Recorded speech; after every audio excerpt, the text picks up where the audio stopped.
very good evening to all of you. Namaskar. I would now, request my colleague and the coordinator for this IHC Connect program, Mr. Ainul Abedin, to take forward. Thank you, sir. Thank you. Good evening and namaskar. On behalf of India Habitat Center, a very warm welcome to everyone. It is our great pleasure to announce that India Habitat Center has commenced a new series entitled IHC Connect, presented by Habitat Library and Research Center to explore relevant issues and concerns. The first in this series is entitled The Role of the Media in Fostering Constructive Public Discourse. We welcome senior officials from the Office of the Public Affairs of the Bahá'ís of India who are collaborating with India Habitat Center for this roundtable discussion.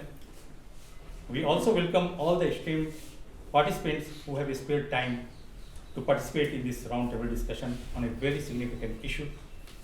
This series has been conceptualized under the dynamic and visionary leadership of Director IHC, Professor Dr. K.G. Suresh, who has taken a lot of initiative in a very short span of time, and his vision is to make Habitat an intellectual think tank.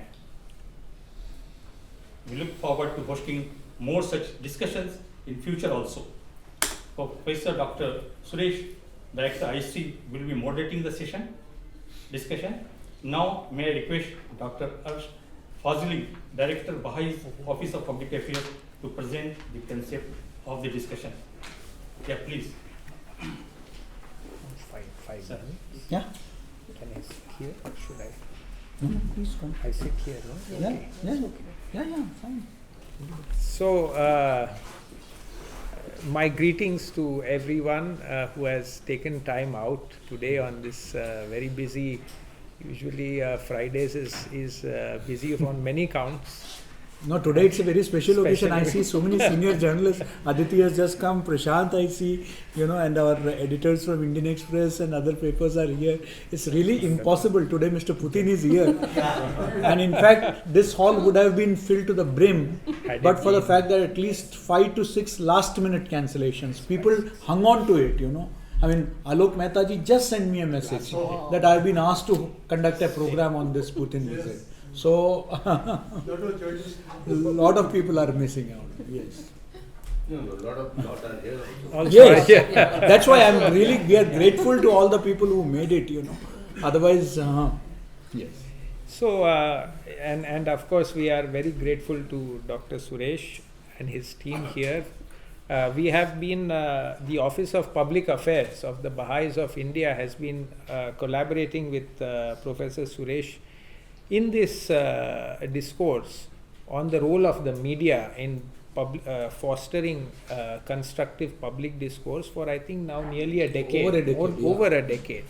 And broadly, this stems from a deep concern of the office to learn about how one does not just observe cynically the various processes of degeneration and negativism that unfortunately one sees in society, but becomes a constructive agent to build consensus, to build unity and contribute towards constructive change. And we have been doing this without making too much noise with various organizations.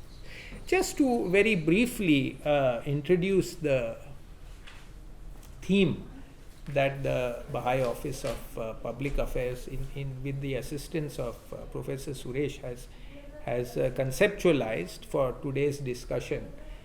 I think basically there are two big themes in this today's discussion. The first is the idea of public discourse, of course. Now, as we all know, for any democracy to be healthy, a vibrant and rich public discourse is vital.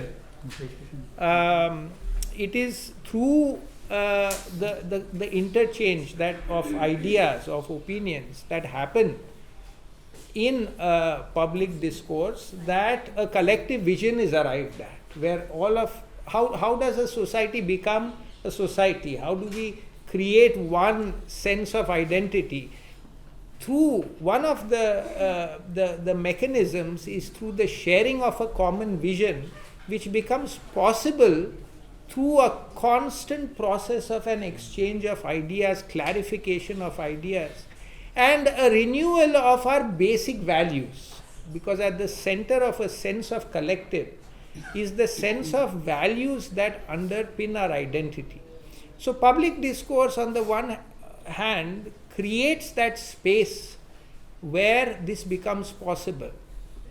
It is also through this interchange of ideas that innovation and creativity is fostered, and the horizons of thought within a society are constantly expanded.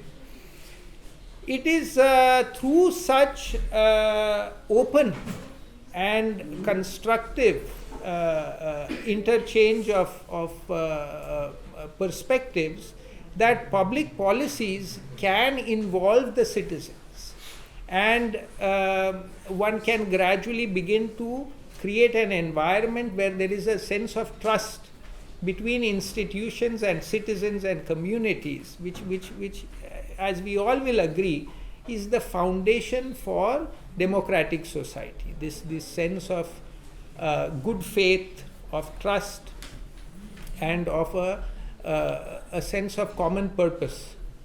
Now, in all of this, clearly the media, the mass media, the press plays a significant role, very significant role in maintaining the quality of public discourse and preserving its integrity. The media puts before society the facts. It is a trustworthy source of the facts. It not only puts the facts, it also frames them for the understanding of various publics. It helps society to prioritize it's what is a national priority in terms of the concerns of society. It helps society to relate various moral and normative frameworks to what is happening in society, to reflect on what is happening in light of the normative frameworks that a society is based on.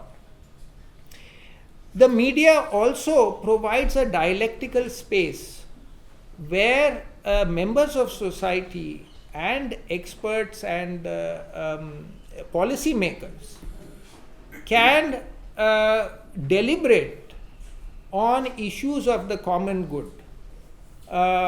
It provides a space where those voices which otherwise are not brought to the decision making table can be heard. The media finds those voices which are socially or economically underprivileged, and one of the functions it performs is makes sure that those perspectives are represented, that when a society is conceiving of the direction of its development and progress, these marginalized perspectives are also represented. We do know, especially in with the advent of social media, with the present paradigm of techno-capitalism that has really advanced in the past since 2012, we know that public discourse all over the world, including India, has come under severe stress. And all of us, and there's no need to preach to the converted, we all understand what the nature of the crisis is. The media finds itself strained in its efforts to guide public discourse because of the atmosphere of partisanship, of polarization, which social media has only helped to aggravate. There is an atmosphere of trivialization of the spread of false information or disinformation, which takes attention away from the real issues that the society faces, and disperses the focus that is needed if we as a society have to come together and address the compelling issues of social and economic progress. So the question is, in this atmosphere that where one finds that public discourse is in a state of crisis or is in a state of stress, what can the media do? What can representatives of the media do in terms of forming a collective that can begin to become a source of transformation?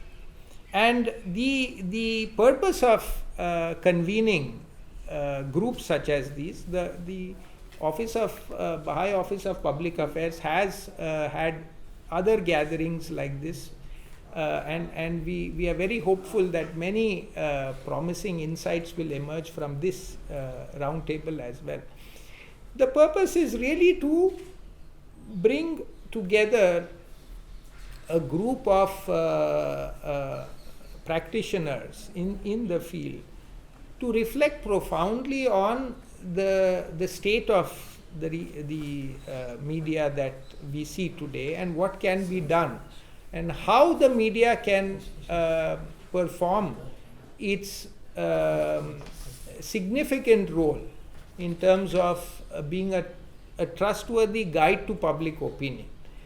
How can one create an atmosphere where a constructive and harmonious dialogue is possible, while at the same time diversity of opinions and values are reflected? How does one foster, especially in this post-truth age that we live in, how does one foster a culture, a public culture that is firmly grounded on the values of truth, of rationality, of justice, on which which serve as a sound foundation on which a strong and constructive public discourse can be built. So these were some of the questions. I'm sure Professor Suresh will guide us, and many more questions will come up as we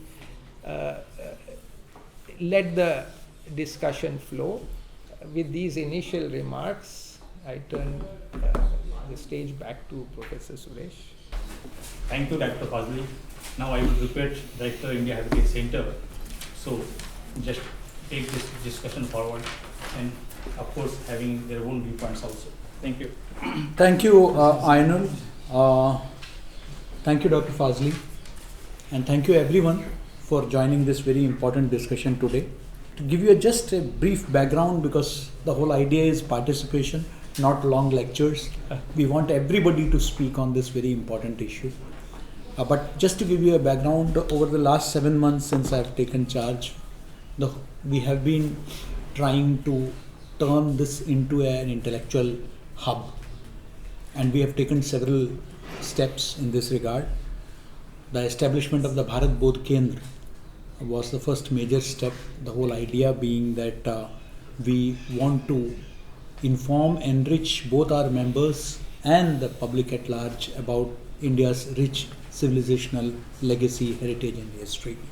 So we have started under the BBK, we have started a series called Samalpa. The Samalpa means discourse in Sanskrit. So the whole idea is that we are trying to understand issues in depth, not to have a superficial understanding of things. So we had one program which was on, for example, 2 programs we have had so far. One was on Odissi, aesthetics and therapeutics. So it is not enough that you just watch an Odissi performance, but you also understand that Odissi performance and its cultural background, its history, and what are its therapeutic and aesthetic values. Similarly, we had recently a session on the women who made India, right from Gargi to the modern day women we have been having. We have had a workshop on Natya Shastra. Under the BBK, we have taken several steps. We have also started a segment called Delhi Documenta in our library. The whole idea is that very soon we would be inaugurating it. The whole idea is that anything and everything about Delhi, right from Indraprastha to modern Delhi. Anybody wants to know anything about Delhi, there should be one place where they can come and understand, you know. So, and I'm grateful to my team. We have renamed the Habitat Library and Resource Center as the Habitat Library and Research Center, with a lot of focus on research.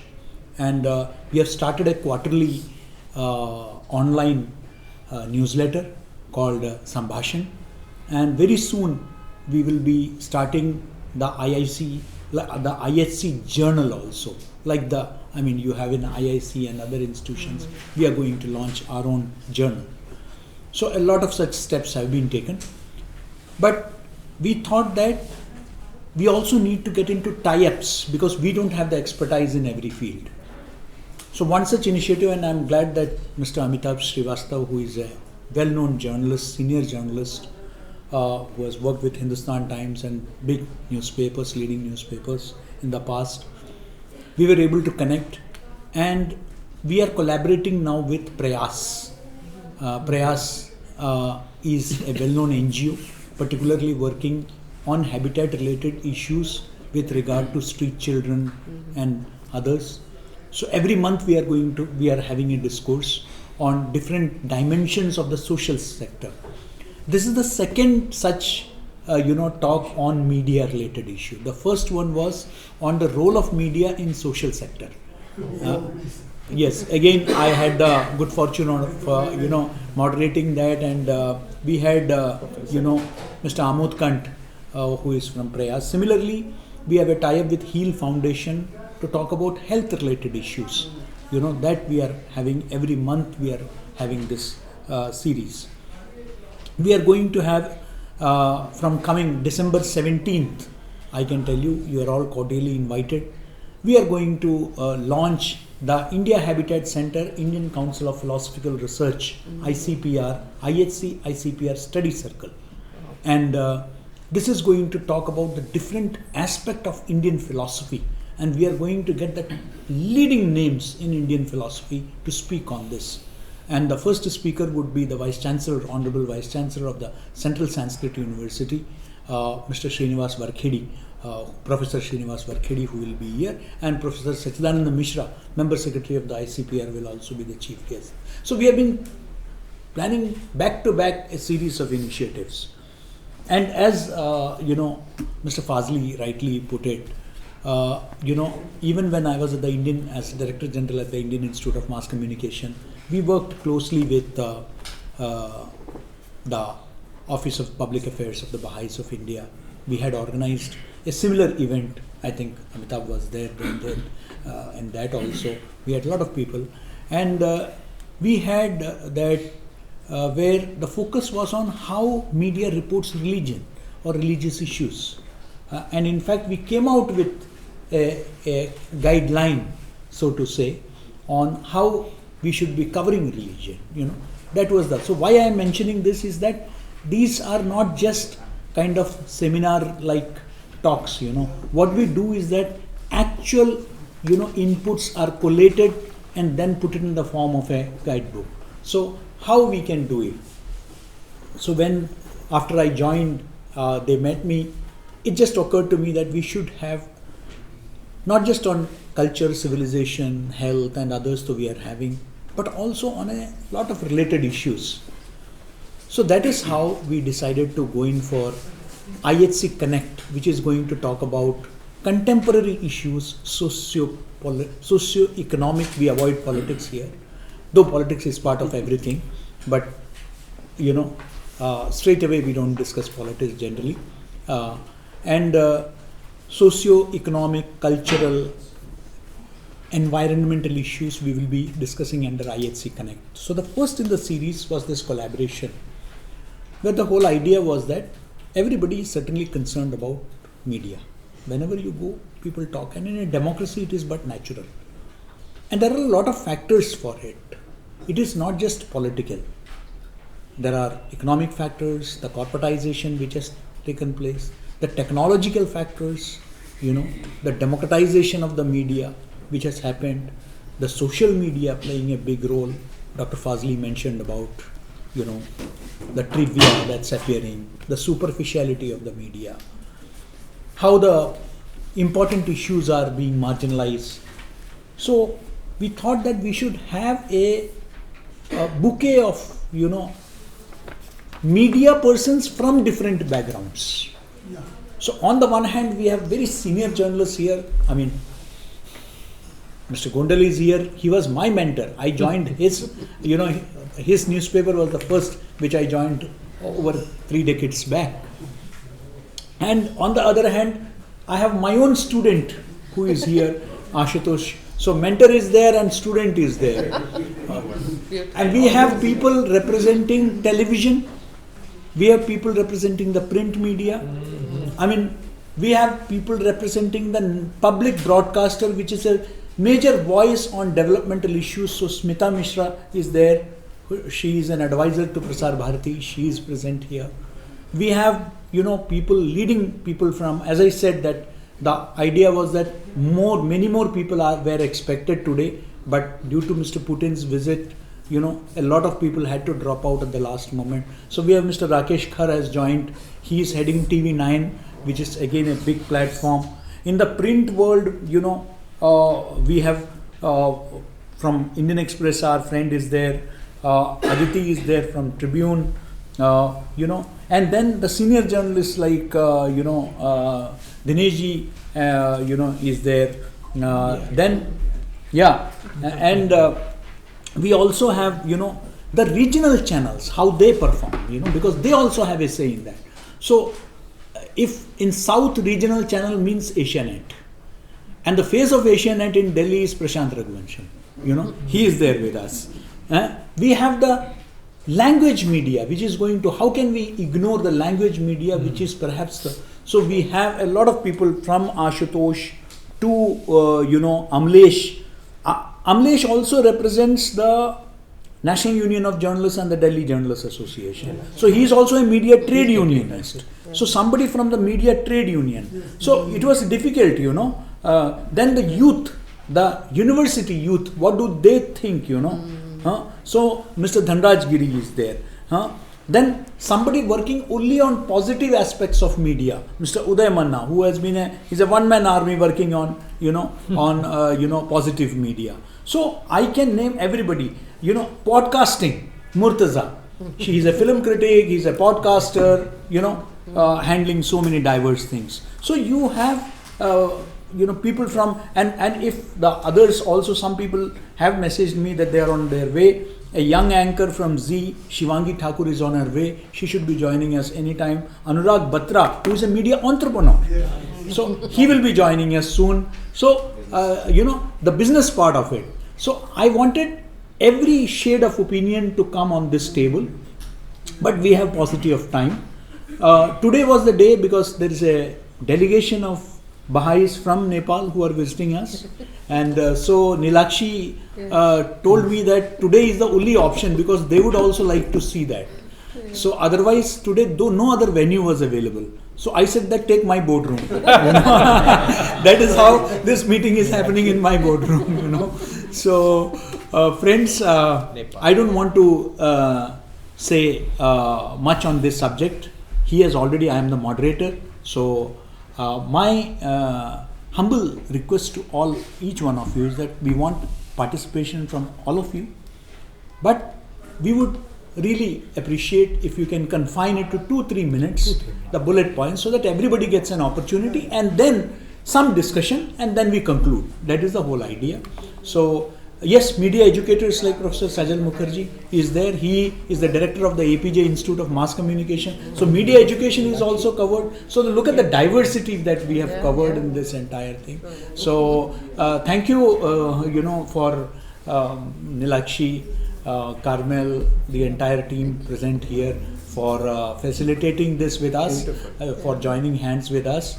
And on that note, there is no alphabetical order as such that we have kept. I think that anybody who is interested, anybody who want to leave early, they can also raise their hand, and we would be happy to. So let me begin with the senior most person. First of all, Dr. Yogesh Gonda. Well, Professor Suresh, thank you very much. It's a joy seeing you in a new role here in IHC. I know of many initiatives that he has taken in a few months here, and I'm very glad that he decided to make IHC a kind of think tank for India and to leave India International Center behind. I wish him the very best in this regard, in this system. Now today's meeting, actually, this seminar or roundtable is, as I was telling Dr. Saab a little while ago, that it raises some of the most fundamental questions India today faces. But unfortunately, as the director and the moderator has said, he said we do not discuss politics here. Now, I do not know how we can really discuss. No, directly, but politics is part of our lives. No, I'm speaking a lighter note. But it will be there in some form or the other. It's the elephant in the room. We cannot discuss it, take it head on. We shouldn't, because it would be embarrassing for our hosts, etc. But what has happened in the last few years is that everybody has become a media person. Everybody with a mobile phone in his hand is a media person today. Everybody is a broadcaster. Everybody is an editor. Everyone is a reporter, and these are all reporters, broadcasters, etc., with no responsibility, who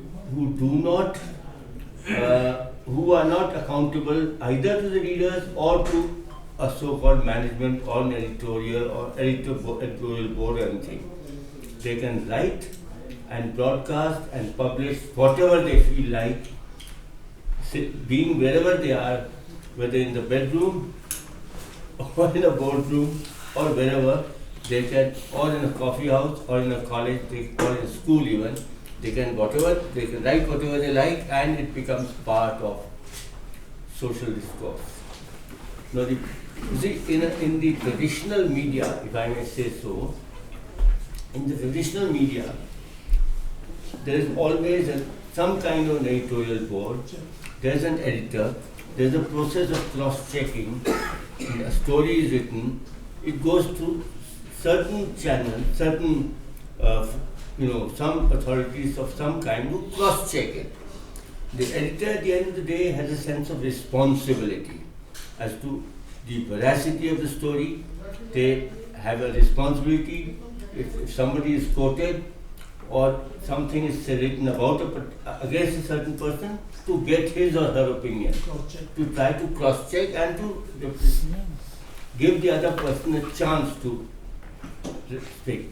Today, in the social media, that is completely gone. I can write whatever I want without bothering about whether Dr. Suresh's reputation is going for a hit, and people tend to believe कि भाई बिना धुएं के तो कुछ आग लग नहीं सकती, कुछ ना कुछ सच होगा ही, कुछ ना कुछ सच होगा. So reputation तो खत्म हो गया in that sense. So the traditional print media, the traditional newspaper, as people at least of my generation have known it, has gone for a toss because of the social media. But in the process, if I may say so, another form of media has come in. With due apologies to sensitivities of people here, I don't mean anything personally against anyone. But the television media is another form of media which has come in the last few decades. Now with the TV media also there are some challenges. The TV media has presented some challenges before us, before the world, by its very nature. Each media, each forum, each kind of activity has its strengths and weaknesses. The TV media needs bites, instant bites, with the result that the minister is coming out of his car, not one but 24 microphones are thrust into his face. Give us a bite, anything. And whether he says something or not, it becomes a story. If he keeps quiet, it becomes a story. If he says something, it becomes a headline. Two words in a sentence become a headline. Now the TV media also has sensationalized many things and does not have the same kind of controls as the traditional print media has. These are challenges which are there before us.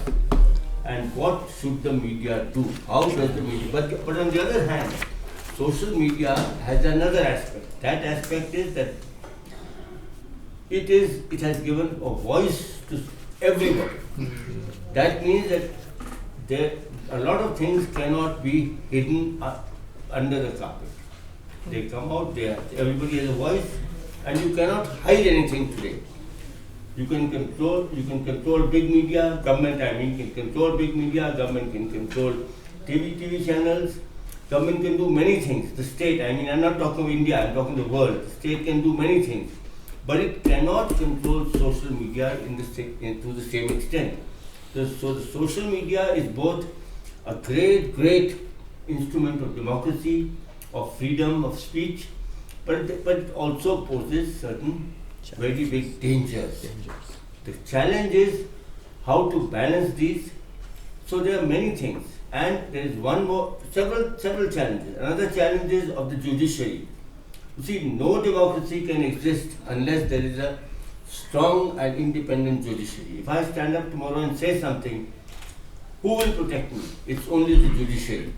So the judiciary has to be independent, has to be strong, it has to be honest. That is extremely important. And finally, of course, within all this, overarching everything is the state, the government. The government of the day and the state. Now that aspect, we all know the situation the world over. The whole world is moving in a certain direction, moving right. Whether it is India or the United States, today we have, Putin is here today. He has been the president of one of the largest countries in the world for so long, and he continues to be president unchallenged.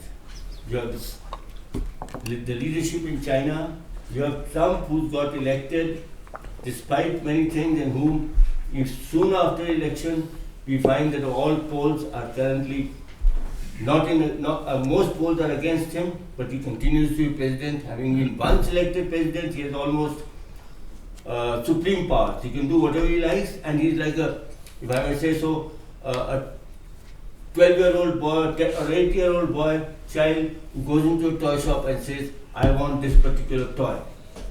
And if parents don't give it to him, he'll throw a tantrum.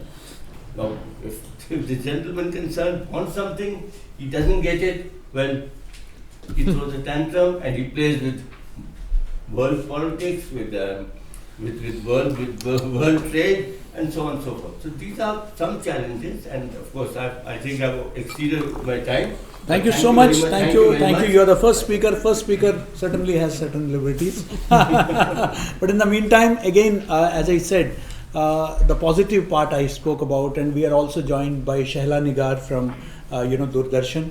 Shehla, anchors a program called Good News India, which of course was started during my tenure as the editor at Doordarshan, and it continues to be a very, very popular program of Doordarshan, which talks about the positive aspects, positive news, happening all over the country, because everybody is talking about negative. So I'm sure Shehla will also share her experiences here. So on that note, let me move to Mr. Deepak Menon, who is the editor of the Indian Express. Online. Yes, Mr. Menon. Okay. So I would also request each one of you that we are aware of the problems, but if we can look at certain solutions, so that is something that would help us in preparing some kind of a guideline, in the coming days. Yes. So I share my experience, which come mostly from television newsroom and digital newsroom. Yes. Which are the epicenter of what we are discussing right now. So I go through. I'll keep my things my notes short. I'll stick to the solutions that have been discussed in this note that has been shared with us. So we spoke about more rigorous fact checking and sticking to facts. Yes, I mean anybody in the legacy, anybody in the mainstream media, this is a must. I mean this goes not just into checking hate, spread of hate news or spread of disinformation. This is a part of our process. But is this really enough? We are actually fighting personalized algos. Like for example, for online, that's the thing we are fighting the most. Personalized algos where people actually only get served the news they want to listen to. So how do you counter such disinformation which is spread on very, very hugely?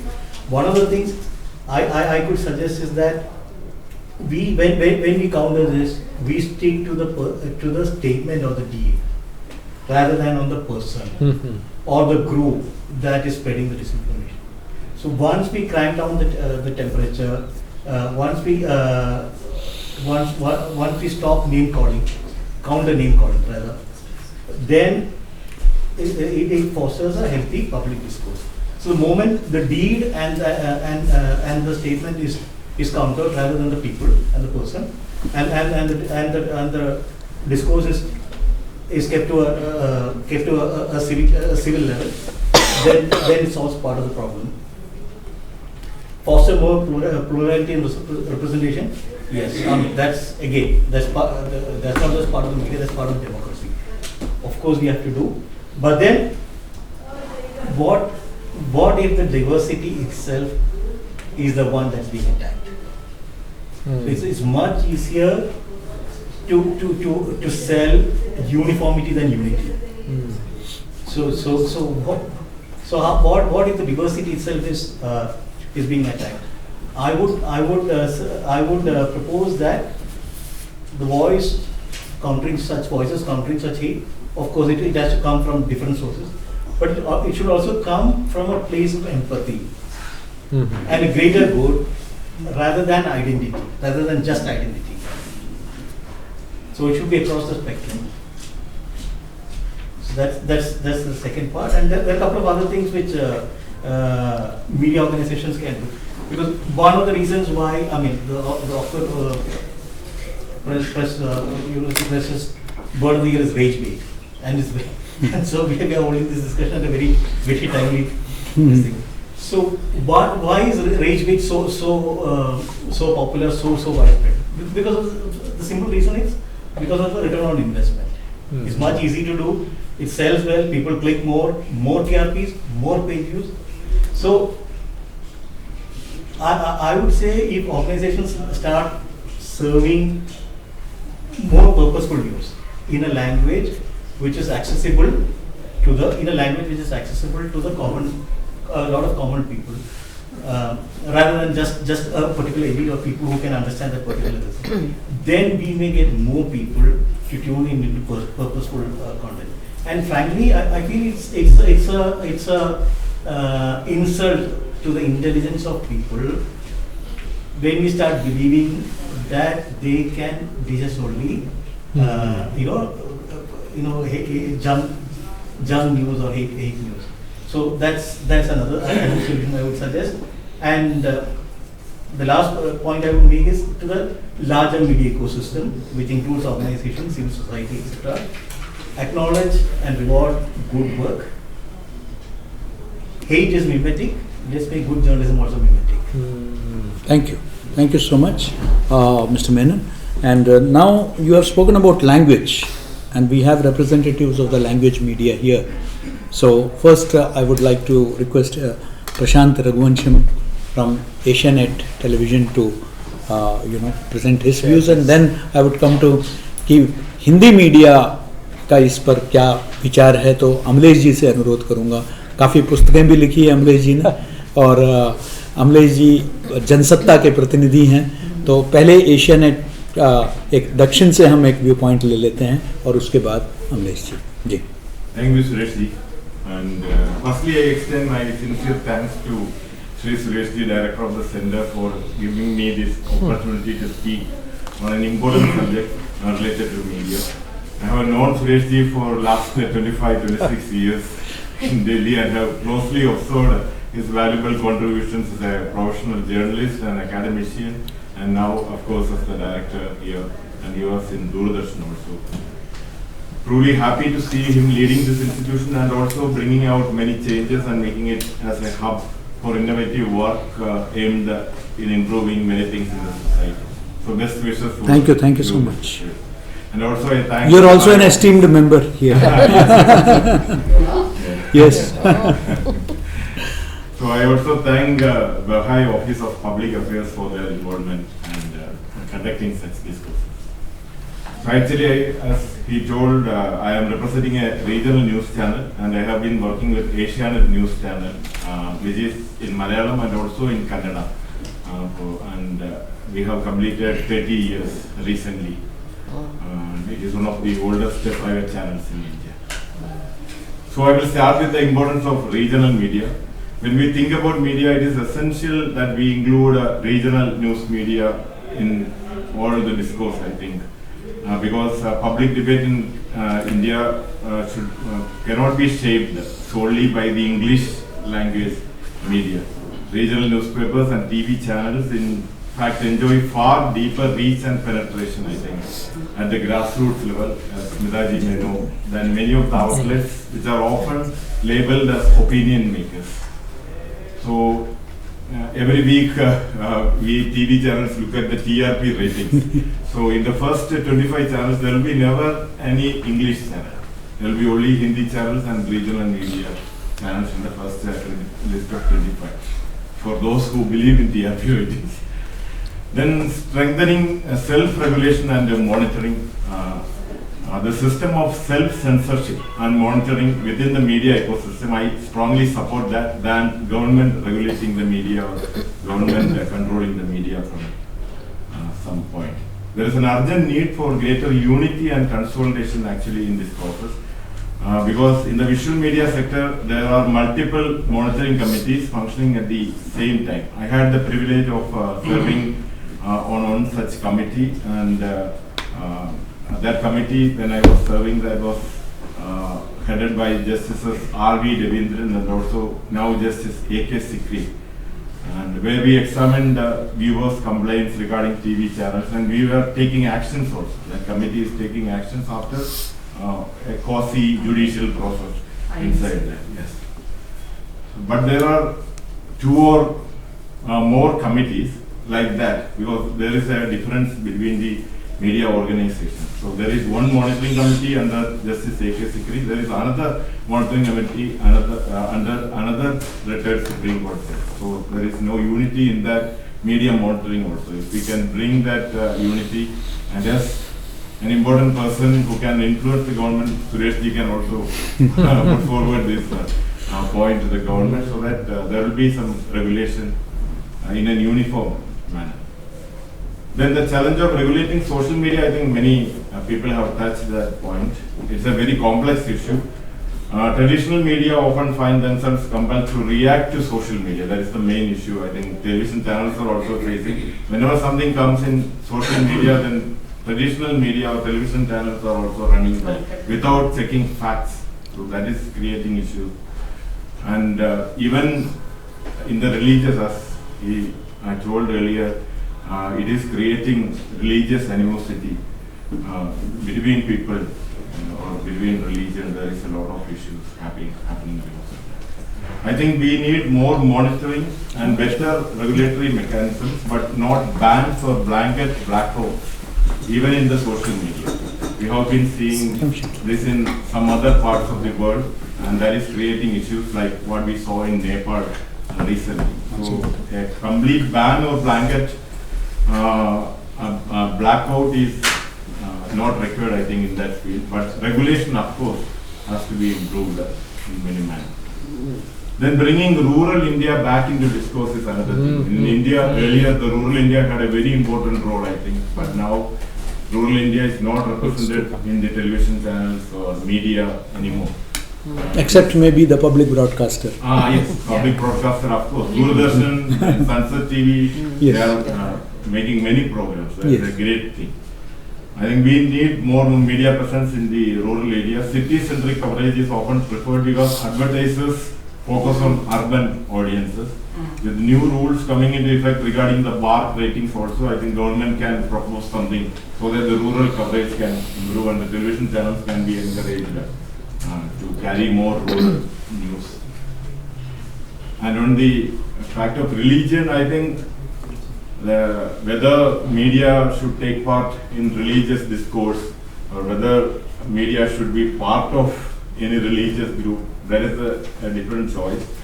But I think media should always fight extremist tendencies in religion. That is very much important in this modern society. So we should fight extremism.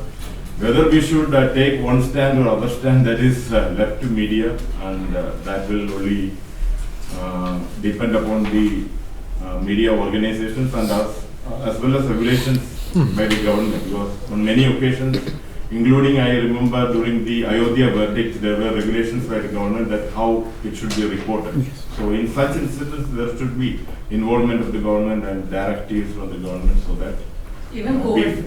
even COVID, we can prevent many things in the media.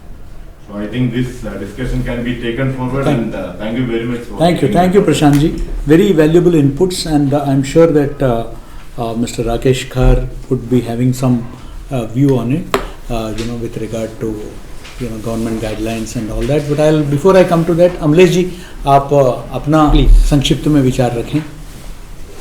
आप सबके अनुमति हो तो मैं हिंदी में बोलूं ज़्यादा? जी बिल्कुल.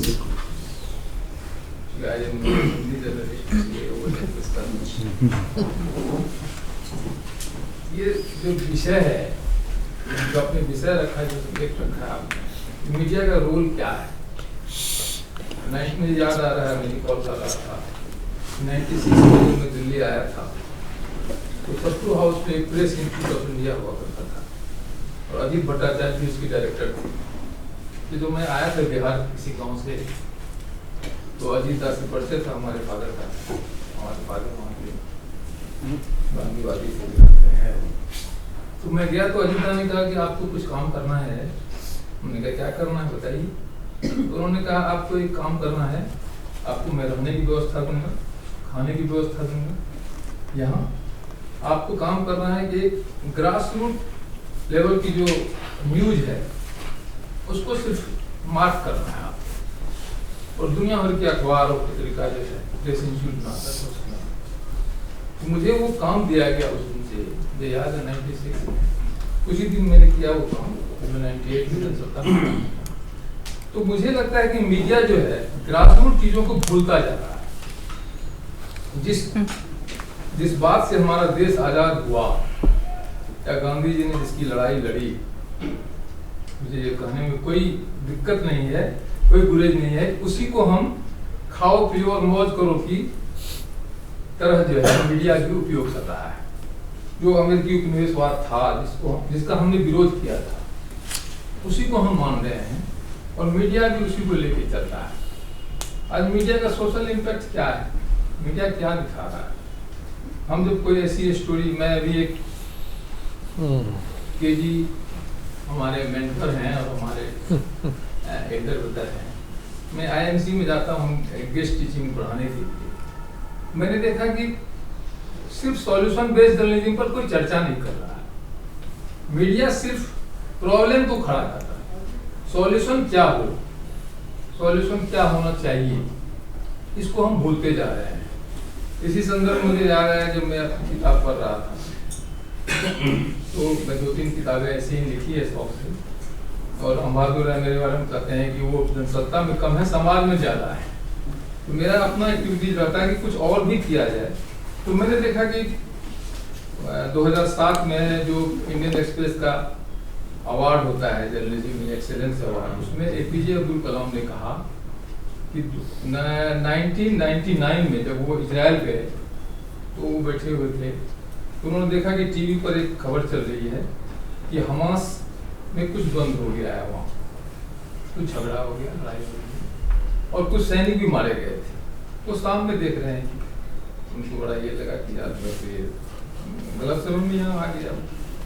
टीवी न्यूज में वहाँ चल रहा है, BBC से लेके और जितनी भी न्यूयॉर्क टाइम्स, और सुबह में जब वो न्यूज़पेपर देख रहे हैं तो देख रहे हैं वो कहीं खबर नहीं और वहाँ सैनिक मारे जा रहे हैं। ये एपीजे अब्दुल कलाम का कोट है जो उन्होंने Indian express journalism excellence award में कहा है, रामनाथ गोयन का अवार्ड, कि उन्होंने देखा कि सुबह में वो खबर फ्रंट पेज पर नहीं है, खबर थी वो न्यूज है तो वो है, छोटी सी खबर थी, अंदर की पेज में कहीं थी, फ्रंट पेज पर खबर थी कि एक किसान जो है वो कैसे मरुस्थल को उपजाऊ बना रहा है, ये फार्मर्स है वो कैसे, एक उसकी कहानी है फ्रंट पेज पर, बड़े अखबारों में, वहाँ की जो बड़े पेपर थे। तो मेरा ये लगता है कि मीडिया अपने रास्ते से भटक, और आप सब लोग लीजेंड्स हैं मीडिया के, आपने सब हमसे सीनियर हैं और आपने उन सब देखा है, मीडिया अपने रास्ते से इसलिए भटक गया है। मैं एक छोटी सी कहानी करके समाप्त कर रहा हूँ। मैं 98 में मुझे जो मेरे एडिटर थे प्रभात जोशी, वो कंसल्टिंग एडिटर थे, उन्होंने कहा कि तुम नए हो, मैंने कहा जो है, बोला दिल्ली के एक छोर में मैं रहता था ईस्ट दिल्ली में, उन्होंने कहा एक साउथ दिल्ली में एक जगह है भाटी माइंस, आप भाटी माइंस जाओ। उन्होंने कहा कैसे, क्या मतलब, बोला सब पता चल जाएगा, तो आप इमीडिएट बॉस से पूछना कि कहाँ है ये जगह, आप भाटी माइंस पर एक स्टोरी करो। मुझे बड़ा गर्व होता है ये कहने में कि जनसत्ता चूंकि एक दूसरे तरह का अखबार रहा है, आप सब जानते हैं, हम लोग वहाँ वर्किंग हैं। मैं भाटी माइंस जब गया तो वहाँ की स्टोरी लिखा मैंने। भाटी माइंस एक गाँव था जिसको संजय गांधी ने बताया था, अभी भी है वो, और वहाँ उस जगह को उजाड़ा जा रहा था सरकार के थ्रू, और वो स्टोरी कम से कम जनसत्ता में मैंने, मुझे याद है कि 20 तो कम से कम मैंने लिखा ही होगा, 10, 15, 20 स्टोरी कम से कम मैंने लिखा कि, और वहाँ की आप थी कि गाँव पंजाब पाकिस्तान से आए हैं, ईट बजरी वाले लोग हैं, उनको आप बसाते, यहाँ से आप उतार रहे हो, कहाँ दे रहे हो, क्यों उनके घरों को तोड़ रहे हो, और वो उसका असर ये हुआ कि विधानसभा में क्वेश्चन हुआ, जो वहाँ लोकल के एमएलए थे वहाँ के ब्रह्म सिंह सर, उन्होंने विधानसभा में क्वेश्चन किया कि क्योंकि वो रोज छपता था हर दूसरे दिन, वो मुझे फ्रीडम था लिखने का, क्योंकि मेरे एडिटर का आदेश था, तो कोई उसको रोक नहीं सकता था। मैंने आज क्या है, आज मीडिया में आप इस तरह की स्टोरी लाएंगे, जो मेरा अपना अनुभव है, आपके संपादक ही कहेंगे कि पीआर की स्टोरी है। आज पीआर यदि कोई अच्छी स्टोरी दे रहा है तो आप नहीं दिखा सकते हो। आज वही खबर चलेगी जो कहीं न कहीं से लोगों के रुचि के लायक नहीं है। इसलिए मैंने कहा कि सॉल्यूशन बेस्ड जर्नलिज्म आप दिखाना क्या चाहते हो, लूट मार दिखाना चाहते हो, बलात्कार दिखाना चाहते हो, चोरी दिखाना चाहते हो, स्नैचिंग दिखाना चाहते हो, आप क्या दिखाना चाहते हो? लोगों को पढ़ना नहीं चाह रहा, इसलिए क्या हुआ कि पाठकों की संख्या घट गई है, लोग डिजिटल मीडिया पर ज्यादा आ गए हैं। इसका कारण यह है कि हमारा जो मीडिया है उससे आज सोचना पड़ेगा। जो पुराने लोग हैं, जो बड़े लोग हैं, जैसे पेड न्यूज था, क्या है पेड न्यूज? मैं तो पेड न्यूज पर रिसर्च किया हूँ, सब जानते हैं। मैंने देखा कि एक पेज पर अमलेश राजू भी जीत रहे हैं, डायरेक्टर के सुरेश भी जीत रहे हैं, अस्मिता जी भी जीत रहे हैं, एक पेज पर तीनों लोग जीत रहे हैं एक ही सीट से। ये साउथ दिल्ली का, दक्षिणी दिल्ली है, साउथ दिल्ली का ऐसा कोई सीट ले लीजिए, सफदरजंग ले लीजिए, लोधी रोड ले लीजिए, लोधी रोड से 3 एमएलए खड़े हुए हैं, एक भाजपा, एक कांग्रेस, एक बहुजन समाज पार्टी, तीनों जीत रहे हैं। अब ये मीडिया कहाँ जा रहा है? अब मैं तो कभी कभी यही मुझे लगता है कि हम लोगों जैसा लोग, हम लोग की पीढ़ी तो लगभग 2 साल 3 साल, मेरी 2 साल नौकरी बची है 58 में। अब मेरे बाद की जो पीढ़ी है, चाहे वो Indian institute of mass com की हो, DU की हो, DSJ Delhi school of journalism की हो, या IP यूनिवर्सिटी को, वहाँ जब आप जाएंगे, वहाँ के बच्चे को, मैं 2006 से IP यूनिवर्सिटी का एक्सटर्नल हूँ, मैं जब वहाँ जाता हूँ, अभी मैं गया था बिप्स में, बच्चे क्या कर रहे हैं, बच्चे को क्या पढ़ाया जा रहा है, रेडियो लैब का था, उसको कुछ समझ नहीं है रेडियो का कब आविष्कार हुआ, वो किताब से पढ़ लेगा, लेकिन व्यवहारिकता में रेडियो का क्या वैल्यू था, क्या है, क्या होने वाला है। तो मुझे लगता है कि मीडिया का जो सामाजिक दायित्व है उसे फिर सोचना पड़ेगा, और इसी तरह से डायलॉग होगा तो उससे कोई चीजें आएगी, और वो जब पब्लिक में जाएगा तो फिर उसका कुछ न कुछ इम्पैक्ट पड़ेगा। मैं इस मामले में एक और मेरा सौभाग्य रहा है, एक संस्था है, अस्मिता जानती हैं, 1972 से एक ऑर्गेनाइजेशन है, नेशनल यूनियन ऑफ जर्नलिस्ट, तो उससे मैं जुड़ा रहा हूँ और मैं उसका सेक्रेटरी हूँ। जी, सब लोग जानते हैं, केजी तो उनके लगभग फाउंडर के बाद वाले में हैं, में हैं। तो मैं वहाँ देखा कि वहाँ चर्चा होती है इन चीज़ों में कि मीडिया कहाँ जा रहा है, इलेक्ट्रॉनिक हो, प्रिंट हो, डिजिटल हो, लेकिन आप उस चीज़ों को भूलते जा। आज ग्रास रूट जैसी पत्रिका नहीं है, आज विदुर जैसी मैगजीन नहीं है, आज वैसी चीजें कोई पढ़ने या लिखने वाला ही नहीं है जो समाज में आवे, जो जिसको लोग पढ़े। अजीत दा ने कहा था कि आप स्टोरी करो, नरेला जाओ। मैंने कहा नरेला कहाँ है? मतलब नरेला है एक जगह, तुम पूछ लो किसी से, अभी तुम नए हो, वहाँ से स्टोरी करो, वहाँ गरीब लोग कैसे रह रहे हैं। यहाँ दिल्ली के मान सिंह रोड से लोगों को भगाया जा रहा है, और राजकिशोर जी वहाँ काम करते थे, मैगजीन देखते थे, हिंदी वाले, मुझे याद है, अच्छे बड़े पत्रकार थे। तो मैं पूछ जाता था, मैंने तो मुझे इस चीज का बड़ा गर्व है क्या मुझे कि मीडिया में जो बड़े लोग थे, जो प्रभात जोशी जैसे लोग हिंदी मीडिया में, अंग्रेजी में भी बड़े लोग, तो उनका जो विजन था उसको अब माना नहीं जा रहा है। मैंने कहा सीधे तौर पर कि आज यदि वही चीज आप लाएं तो उसको कहा जाएगा कि यार की खबर है, इसको कोई पढ़ने वाला नहीं है। मेरे अखबार में, जनसत्ता अखबार में, एक बीट होता था जंतर मंतर, बहुत पिकुलियर सा बीट होता था, जंतर मंतर। अब आज के अखबारों में कहाँ जंतर मंतर बीट होगा कहीं पर। और उस रिपोर्टर का काम था, एक आलोक मोहन नायक था, हम लोग के मित्र थे, अच्छे जर्नलिस्ट, वो जंतर मंतर पर एक बार धरने में जाके बैठ गया, और संजोग से हमारे बॉस जो थे वो उधर से निकलते, सुमित मिश्रा थे, अब नहीं है वो स्कूटी से जा रहे तो देखे कि आलोक बैठा हुआ धरना पर। बोला रे असाइनमेंट तुमको दिए थे, बोला रे भाई साहब ये मध्य प्रदेश की किसी सीहोर से, कहीं से मंदसौर से गाँव, बड़ी गरीब आदमी आए हैं, मुझे इनकी दुख देख के मुझे बड़ा कष्ट हुआ, मैं खुद बैठ गया था। तो ऐसे रिपोर्टर जब होते थे, ऐसी रिपोर्ट जब आती थी, तब लगता था कि उसमें कुछ दम है, और वो बैठ गया था ना, उसको उठा, अरे तुम रिपोर्ट करने आए हो, तुम धरना में बैठने आए हो। तो उठ के ऑफिस आए तो कहानी सुनाई। अब मैं बस समाप्त कर रहा हूँ, बस एक मिनट भी नहीं होगा। प्रेस काउंसिल में एक कार्यक्रम था, मैंने अपनी किताब में लिखी है, अभी एक प्रभात जी पर भी किताब आया है, जनसत्ता के प्रभात जोशी, तो राम बहादुर राय जी ने कहा कि नहीं आपको लिखना है, आप रहे हो तो लिखो। तो मैंने लिखा कि प्रेस काउंसिल ऑफ इंडिया में प्रभात जी भाषण देने गए, तो मुझे दिया गया कि प्रभात जी का भाषण होगा और आपको रिपोर्टिंग करना है। अब प्रभात जी का चेहरा और उनका जो काफी था, मेरे जैसे लोगों को बड़ा डर था क्या, तो मैंने जाके उनको पहले कान में कहा कि मैं रिपोर्टिंग करने आया हूँ।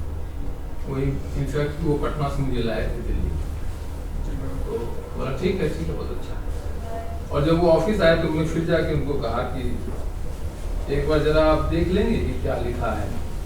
अब इतने बड़े रिपोर्टर्स को आप एक छोटा सा कवर रिपोर्टर या ट्रेनिंग रिपोर्टर जाके कह रहा है कि एक बार आप जरा, तो ये पत्रकारिता में मुझे ये और उनको खुशी हुई, बोला हाँ यार, मैंने कहा अभी जो गलती होगी वो तो आप देख के डांट दोगे मुझे, मन में मुझे हुआ, कल यदि पब्लिश होगा और प्रभात जी के कोर्ट से कुछ गलत चला जाएगा तो फिर तो मुझे घसाई होगी कि जनसत्ता में प्रभात जी का मतलब वो कहा नहीं है, दूसरे तरीके से लिखा गया, इसके रिपोर्टर कैसे लिखा।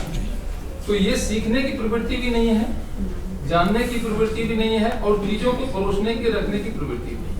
इसको देखना पड़ेगा, और इस पर लंबा डायलॉग जो छोटा सा जगह में आपने किया, वैसे मैं कहूंगा कि इसके बड़े लेवल पर इसको कीजिए, और जो ओरिजिनल सारे शुरुआत तो कहीं से होना चाहिए। बहुत अच्छा।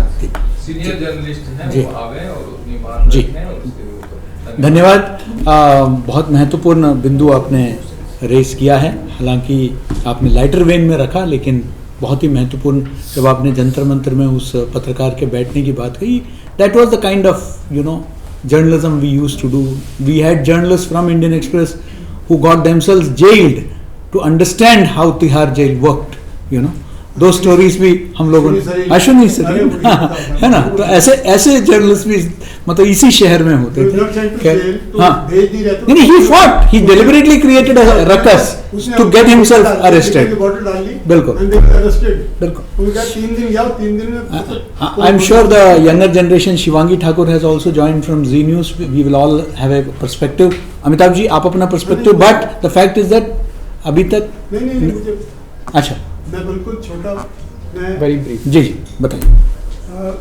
अमिताभ श्रीवास्तव 48 ईयर्स से कलमी की तरह बहुत कुछ सीखा ही नहीं। उसने बहुत कहा ये कर दो वो कर दो, मैंने कहा बेटा क्या सीखूंगा। बट 10-12 साल से मैं प्रयास के साथ जुड़ा हूँ, एनजीओ है अमोद पंजी का, तो वो एकदम अलग टाइप की लाइफ है। मतलब वहाँ जो मैंने देखा, मैं लास्ट टाइम बोला भी कि वो हमने मतलब मेरे कैरियर मैंने मतलब क्या बोलूँ, अमिताभ बच्चन और श्रीदेवी और मगरी वो सबसे लेकर चीफ मिनिस्टर सबका इंटरव्यू किया। बट जो मैंने प्रयास में जाके देखा है लड़कियों की जो हालत है, abandon girls, widowed girls, child marriage Delhi में भी हो रही है, मतलब आई डिडंट नो दिस, तो ये मैंने सीखा है। बट आज मेरा ये टॉपिक फेक न्यूज़ को लेके है। I was just talking continue what he said कि प्रायोरिटी क्या हो रही है हमारी पेज 1 की। अब मैं बहुत एकेडमिक में मैं रास्ते में ज्वाइन करता है पॉइंट की, जब when we started journalism तो एक डेफिनेशन होती थी, वो आज फिर से रिवाइव हो गई है। वो पुरानी डेफिनेशन थी, मैंने dog bytes a man it's not news, वो आज वही फिर से आ गया time. when a dog bites a man or a woman or a child it's not news, but when a stray dog is turned out to be colony it goes to the Supreme Court। 3 महीने से supreme court में सिर्फ stray dogs की news चल रही है। I am surprise, कई लोगों को सेंसिटिव होंगे बट मुझे नहीं लगता कि इतनी इंपॉर्टेंट न्यूज़ है।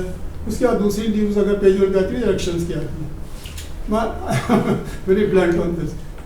एक तो ये, अब जहाँ तक भाई फेक न्यूज़ की I, I had started my career during emergency. तो इमरजेंसी में कोई सोर्सेज तो होते नहीं थे, कोई खबर मिलती नहीं थी। मतलब अगर ये भी पता लगा कि शोरतवार को संजय गांधी ने बैन कर दिया, हमें उसमें प्रूफ चाहिए था, editor voted proof. I knew the reporter producers, वो कहते हैं फाइल हो रही है लेकिन हम नाम नहीं देंगे, तो वी स्टार्टेड विद दैट। तो आई वाज टोल्ड कि भैया पॉलिटिकल रिपोर्टिंग छोड़ दो, कुछ और कर दो। तो that was the time. And today we have surfeit of information, इतने सोर्सेज, मतलब सोर्सेज सेट जो आप कहते हैं, कोई जिम्मेदारी नहीं है, कोई चेक करने वाला नहीं है। सो वो प्रॉब्लम होगी, surfeit of information, everybody is become a journalist. कोई डेमोक्रेटाइजेशन कहते हैं, बट डेमोक्रेसी अपनी जगह है, क्वालिफिकेशन अपनी जगह है। हम लोग पढ़ के आए, मैंने इंग्लिश किया, उसका जर्नलिज्म कोर्स किया, मतलब वो सब बेकार। आज एआई पे कोई भी मेरा मैंने वहीदा रहमान पे एक आर्टिकल लिखा, उसको प्राइज मिला। आई टुक 2 hours टू राइट इट। मेरे दामाद ने कहा पापा मैं 2 घंटे 15 मिनट में लिख के भेजता हूँ आपको। 15 मिनट नहीं, 3 मिनट। 15 मिनट लिख के आर्टिकल आ गया। मैं कहा यार मेरी नौकरी खाओगे क्या आप तुम लोग? This is what has come to। 3 minute लगते हैं। 3 मिनट में पब्लिश भी हो जाएगा। फेक और रियल का यही डिफरेंस आ रहा है। तो ये मैं कह रहा हूँ कि बट एक चीज़ और, फेक न्यूज़ हमेशा रही है, उसका क्राइटेरिया लग रहा है। मतलब जब हम तब मोबाइल नहीं था तब भी एक देवराहा बाबा होते थे, सुना गया 15 साल से एक पैर पे खड़े हैं और हम उनका विश्वास करते थे, क्योंकि नेता जाके वहाँ खड़े होते थे, नेताजी के साथ पहला मारते थे, नेताजी आशीर्वाद सब चले जाते एक थे ना, आज तो 1 करोड़ है। हाँ, आज करोड़ में है, पैरों के नीचे धूल उठा के सर पे लगा रहे हैं, उसमें नीचे आ जाते हाथी के नीचे, वो चल रहा है। I am concern with that is the worst kind of superstition, जिनको हमें हटाना चाहिए। क्योंकि भाई कॉन्स्टिट्यूशन लिखा है गो बाय साइंटिफिक टेम्पर, वो हम बिल्कुल नहीं कर रहे। हम टोटली बाबाओं के चक्कर में 3 तो अंदर हो गए हैं, एक पैरोल पे रहते हैं ज़्यादातर, फिर कभी अंदर चले जाते हैं, बट अभी बहुत से बाहर घूम रहे हैं। So we have to be aware of these people. मेरे लिए बहुत ज़्यादा खतरनाक है फेक न्यूज़। जहाँ तक मेरी समझ है, फेक और रियल में डिफरेंशिएट करना मुश्किल नहीं है। यानी आप थोड़ा सा लॉजिक लगा लें तो you will be able to differentiate. जिसको पढ़ना नहीं चाहता है, जो बेसिक्स ही नहीं जानता, वो जो होम मिनिस्टर को जाके एक लड़की पूछ रही है कि सर मैं इंद्रजीत गुप्ता ने कहा I am the home minister of India, तो आप ऐसे लोगों को भेजेंगे तो फिर उनको तो रिसर्च करनी पड़ेगी ना. वो बहुत अजीब सी चीज़ है. सो मेरे हिसाब से इतना ऑब्सेस होने की जरूरत है फेक न्यूज़ से. फेक और रियल को डिफरेंशिएट कर सकते हैं. एक चीज़ आपने बोली कि कोई पेज 1 का इसका कोई वो नहीं है, ऐसा बड़ा अच्छा एग्जाम्पल था. पीछे 1 साल पहले गाज़ा में कुछ बच्चे मरे, मैं न्यूयॉर्क टाइम्स में पढ़ रहा था, तो उन बच्चों की फ़ोटो आई, बहुत अच्छी फ़ोटो, अच्छी मीन्स रियल गुड फ़ोटो, कि बच्चों के लाशें रखी थी और उसके ऊपर से चादर हट गई. चादर हट गई, photography click the picture of his life, उसने दे दिया. I saw the picture. But उसके एक हफ्ते बाद न्यूयॉर्क टाइम्स में 6-7 घंटे एडिटोरियल मीटिंग हुई, whether we should use that picture, we should not use that picture. It is not ethical. जैसे कि लोग हर्ट होगा, उसके पेरेंट्स को हर्ट होगा. पेरेंट्स को क्या हर्ट होगा? They've lost their children. तो मैंने उस पर पोएम लिखी थी, this is epitaph on the graveyard. ये जर्नलिज्म का एपिटाफ है. अगर आप उस कोड को नहीं यूज़ कर रहे हैं, मेरे हिसाब से if we have seen something, हमारा काम क्या रिपोर्टिंग करना ना. हम मान के लड़ाई तो लड़ नहीं सकते. तो at least be honest with your profession. Fake और इसकी डेफिनेशन हर पब्लिक को समझ में आती है. नेताओं को दिक्कत हो सकती समझने में, देयर प्रॉब्लम. आम आदमी को कोई दिक्कत नहीं. We all understand. हम कल बैठे थे, मुझे नहीं है साहब हिंदुस्तान में, I am sorry to interrupt, लेकिन आपको और मुझे नहीं है. हम लोग यहाँ पे बहुत पढ़े लिखे तबके के हैं, हमें दिक्कत नहीं है, हम समझ जाएंगे. लेकिन outside this room there are crores of people who take everything in. विश्वास करते हैं फेक न्यूज़ को सही समझते हैं जी. नहीं एक लास्ट चीज जी, इसमें प्रॉब्लम ग्रोन-अप्स के साथ तो है ही नहीं. Problem is the teenagers. ये जो नकली मीडिया, फेक मीडिया और पॉडकास्ट जो भी चल रहा है, यूट्यूब तो मैं देखता ही नहीं, पता मुझे डर लगता है कि नकली होगा या मेरा मोबाइल खराब होगा. So these are the people who need to be guarded. जैसे ऑस्ट्रेलिया ने मोबाइल बैन कर दिए बच्चों के लिए. 16 तक के बच्चों ने ऑस्ट्रेलिया बैन मोबाइल्स. हम लोग क्यों नहीं कर सकते? प्रॉब्लम उनकी है जिनको ऑनलाइन पढ़ाई कर करके ना उनका मतलब एडिक्ट बना दिया. So that's all I do. Thank you, Amitabh ji. You see, when we talk about a lot of issues, one of the factors that we talk about is ownership. And ownership में हम corporatization की बात करते हैं, but one of the models हम younger days से ही पढ़ते आए हैं, और वो है कि cooperative model and trust model in terms of journalism. और उसमें जब हम बात करते हैं तो दो जो नाम, बड़े नाम जो उभर के आते हैं, वो नेशनल लेवल पर ट्रिब्यून है और रीजनल लेवल पर समाज जो उड़ीसा का न्यूज़पेपर है. इन दोनों को एक मॉडल की तरह बताया जाता है कि so the resident editor of the Tribune Aditi is with us. So I am sure that she would be. And incidentally हमारे जो फॉर्मर प्रेसिडेंट है हैबिटेट के, doctor Manmohan Singh, who later on became the prime minister also, his first preference in the morning, even as Prime Minister, the first newspaper he would read was the Tribune. So, the lady from Tribune. Thank you so much. It's enlightening to be here, and it's been a great education already. See, the complexity of this subject cannot be overstated in the sense that every day the newsroom is struggling to bring the best to its readers. What I feel is that the challenge is humongous. There is no one-size-fits-all approach here when we talk of how to stop fake news, how to be, responsible journalists. What I feel is that if every journalist worth their salt can assume the responsibility of disseminating genuine news, disseminating balanced news, disseminating fact-based news, a lot of problem will be solved. What I feel is that more often than not we look for excuses outside of us. हम अपने अंदर उतना नहीं देखते जितना हमें देखना चाहिए. We have to ask ourselves whether as journalists we are doing the right job. Everybody has an assigned role. एक जर्नलिस्ट का रोल है, जर्नलिस्ट के ऊपर उसके ब्यूरो चीफ का रोल है, ब्यूरो चीफ के ऊपर एडिटर इन चीफ का रोल है. Today if I am resident editor in a certain position, I know my roles and responsibilities. Every day if I can be honest to my job, there will be pressures of all kinds. There will be pressures to follow television. For instance, I'll give you a quick example of how we, battled fake news during Operation Sindhu. There was this tremendous pressure from all over after, there was this narrative being spread by Western media that Indian Rafale jets had been downed. Everybody was asking each other, has a Rafale jet been downed? Has it happened? Has it happened? Then in between we saw that Pakistan started releasing some images of a jet that had been downed in Bahawalpur. Later on we figured out that when fact checking was done, we figured out that it was a MiG-21 crash in Moga of Punjab in 2021. So there are avenues available. It's not as though pressures will not come upon you because there is a pressure to deliver. आपका अगर Rafale jet का issue चल रहा है, you have to honestly report कि क्या हो रहा है. अच्छा, then I must also say, mainstream national media at that time peddled fake news. All of us sitting here remember how Times of India reported that India had bombed Karachi, India had bombed Islamabad. It was the lead headline. It's today also available online. It has not been taken now. And a very senior reputed defense journalist has a byline on that story even today. What I want to know is, what are the systems of accountability for fake news? Fake news is being peddled across platforms. We can blame social media for all we care, but it's happening in conventional media also. What is the accountability? Is there any ombudsman where a reader can go and complain कि ये खबर fake चलाई है फलाने संस्था ने, इनके ऊपर ये penalty होनी चाहिए? Are there fact-checking units in the traditional media houses to actually check what the reporter is giving is true? Reporter भी अपने किसी के pressure से, he has to deliver because he's competing with television media, he's competing with all kinds of interests. So the responsibility largely lies with us, and also I agree with sir when you say, sir, that fake news में बहुत लोग विश्वास करते हैं.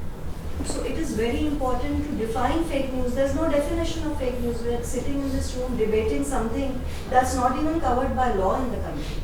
So where do I go for adjudication? If I have a problem with fake news, who do I tell?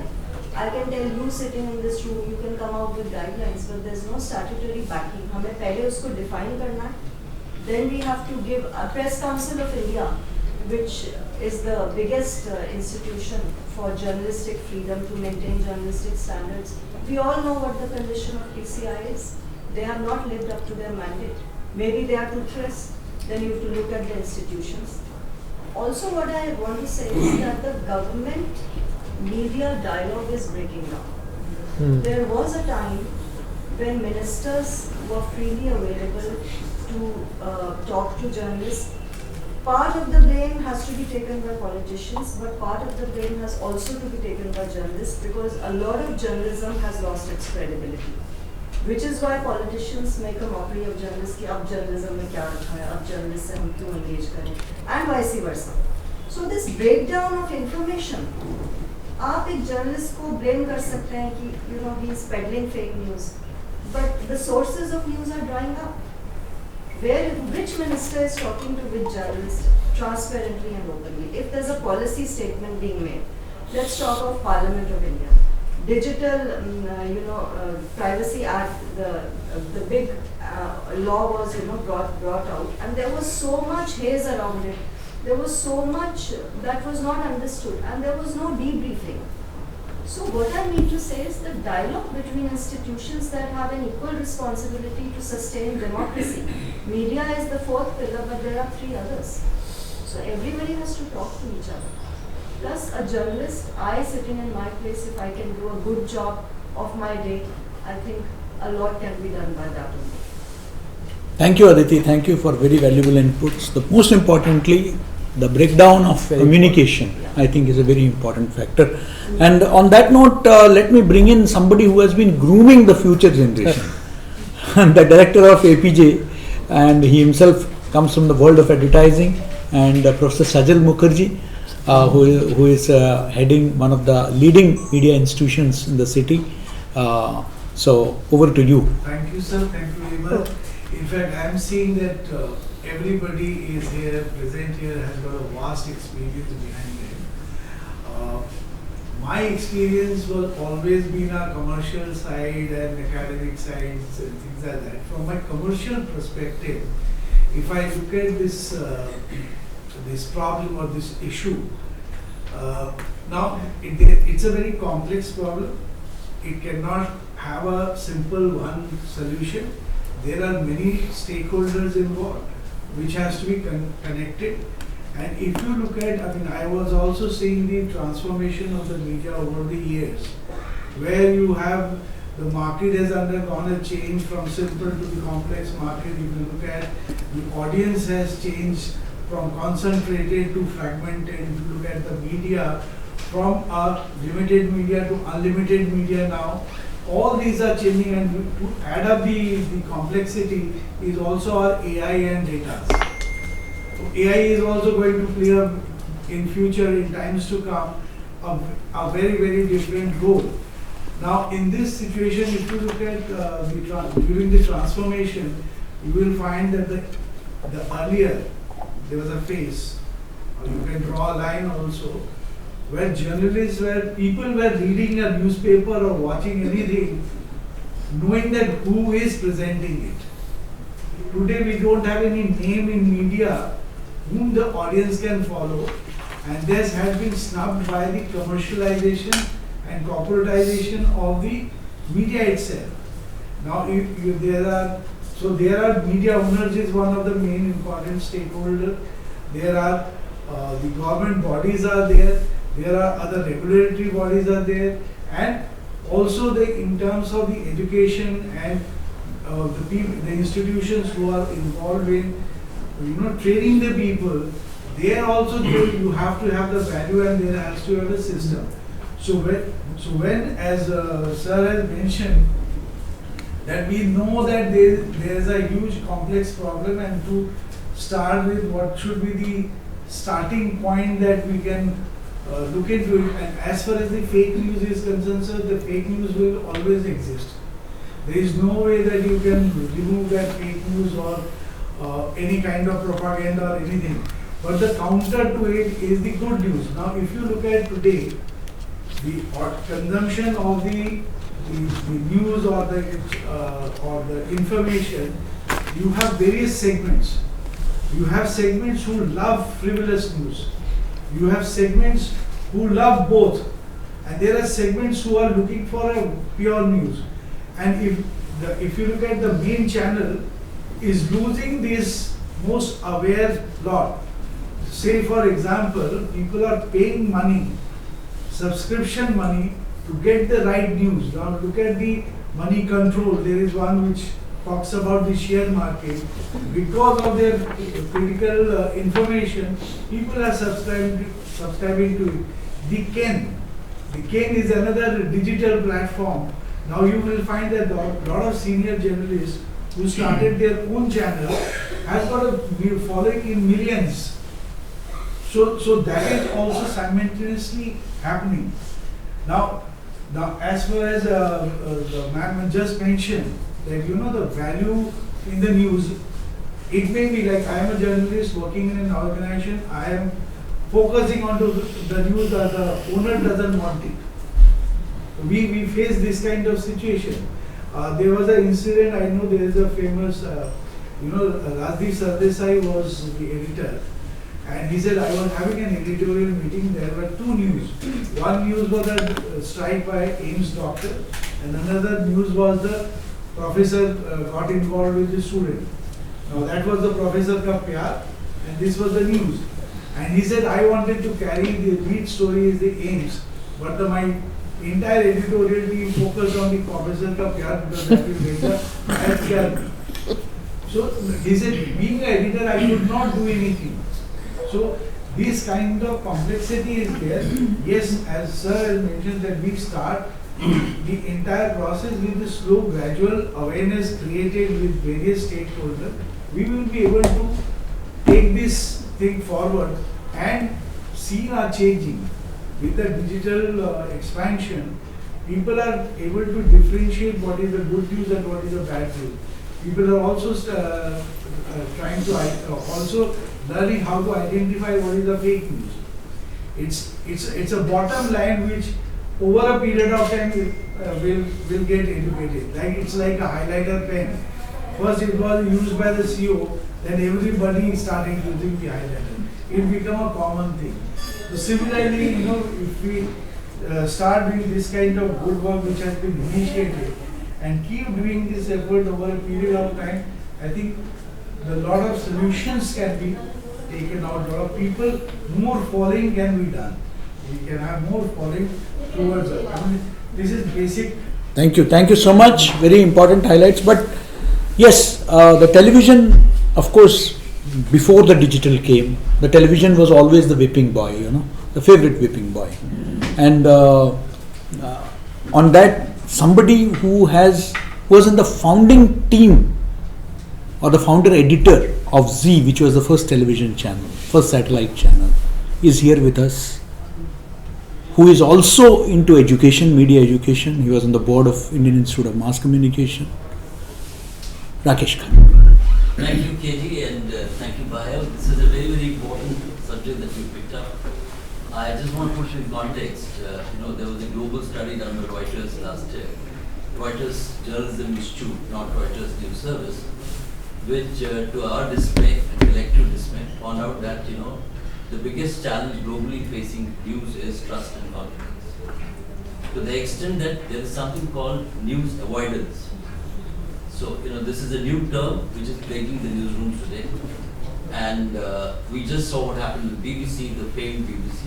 What will be the merit of the case? The fact of the matter is that two more senior people, the news director and the DG, had to quit. This is just 1 month old, on issues of supposed credibility. So, the Western media, the Indian media, alike face the challenge of credibility. I, represent television today because I work for TV9. But this is my 39th year in the profession. I've spent enough time being in the print, television, more so in television, but also in digital. Last 5 years, I've been in the digital newsroom. I've launched a couple of new products. I've, so to say, flirted with an OTT platform. So there is a considerable learning. Having spent so much time, it's indeed a matter of, concern. It's disconcerting, in fact, that, we're facing an era where news avoidance is being talked about. Even traditional, movers of news are moving away from news. And there are a variety of reasons for that.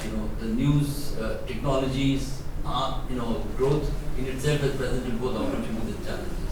Everybody is moving into the mobile domain, so news genre is also moving from linear to online. But I'll come to that later and I'll be very short. I'll drop 4 or 5 points. I have no apology for the state of newsroom that we have in India and in the world. But it's also, news is, and journalists are a reflection of the society we live in. We live in a very polarized society today. And not just in India, globally we have something called VUCA. We live in a VUCA world. Volatility, uncertainty, chaos and ambiguity. If that is the defining paradigm that governs news, then we know where we are. So these are challenges which are both external. Internal, the challenges are the standard of journalism and the input, which is quality of students coming into journalism, is also on a decline. There is huge appetite, unfortunately, to be seen on the screen without the right knowledge or the credentials to do that. More so in television, and that infection has spread to print as well. In the era of 2000 onwards, I coined this term 5 C's, which is driving the news agenda. This is 5 C's I define as cricket, cinema, crime, comedy, and chatter. And chatter. Chatter obviously is not credible. So, so these 5 isms, if I can call, defined television, and it immediately infected the print media as well. So, my prescription today to myself and newsrooms across print, television, digital domains is the new 7C formula, which is we have to go back to context. Context is missing in journalism. Absolutely. Even in print, I dare say. Having spent 5 years in Economic Times from 1990 to 95, print is also falling deficit on the context. And context is so critical to journalism and storytelling.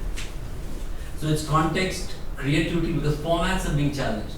When I say avoidance, one of the reasons is formats. People are sick of looking at news in the same manner, the same newspaper, the same layout, in television, prime time, and appointment giving is, so to say, going down the drain. Nobody is looking at watching news at a particular point of time. There is no great anchor who has got a mass following. There are people on social media, but are they journalists or their influencers or their propagandists? The debate is out on that.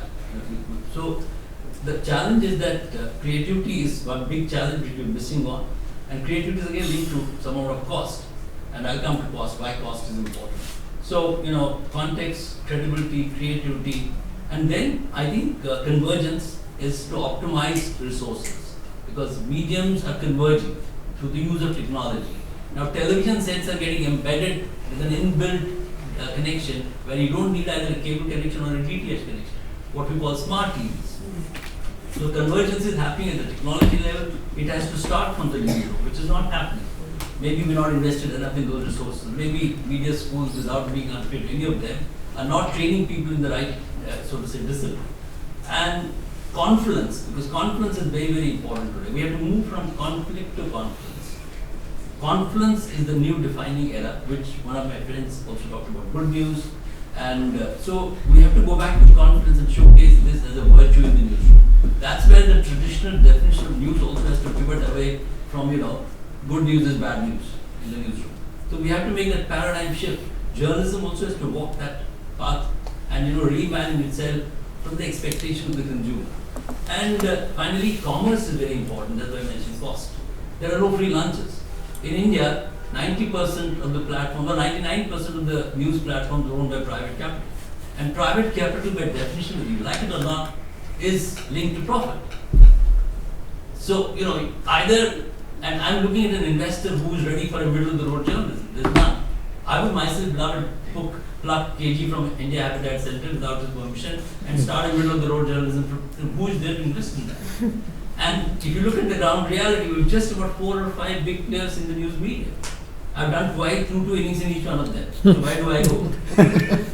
So we need more capital in it. We should not run down capital. We should look at bringing it. So one solution is invest in more journalism, invest in confluence. Second, invest in more news media as a genre. For that, it has to stand on its own feet. I may be a little, radical there. We cannot wish away the bottom line. We cannot wish away the P&L. There would be no salaries to journalists if P&L is not there. Yes, within the overall, reach and core of journalism staying intact. And on confluence, my view is that India is growing at about 7.5–8% sustained last 10 years. And, we would not be able to truly derive the benefit of a sustained, as a political economy student I'm saying, if we don't have the society, less strife in the society. We already have inequities. So sustaining a 7 and 8% growth will be meaningless if we don't have confluence. So media has to play a great role there. But for media to play that role, it's not a public broadcaster. As I said, 99%, there are 408 registered news channels. Out of 800, all registered channels. So that's the good news. 50% of guys are into the news. And then the other part is the local cable operators who are not at all regulated. So in that sense, confluence has to be a key editorial priority. And good news, as I said, journalism has to reimagine itself, but there is no business case for good journalism. One of the leading legacy players launched a channel. You have a show, Bhaskar has a page, but I don't know whether they're really profitable, and how long can you sustain good news as a business venture? So there is need for more and more capital to come to these bright ideas that we're talking about. And then finally, the digital media, the elephant in the room, and then the convergence. Digital media, first and foremost, I have a little disagreement. I want very light touch regulation.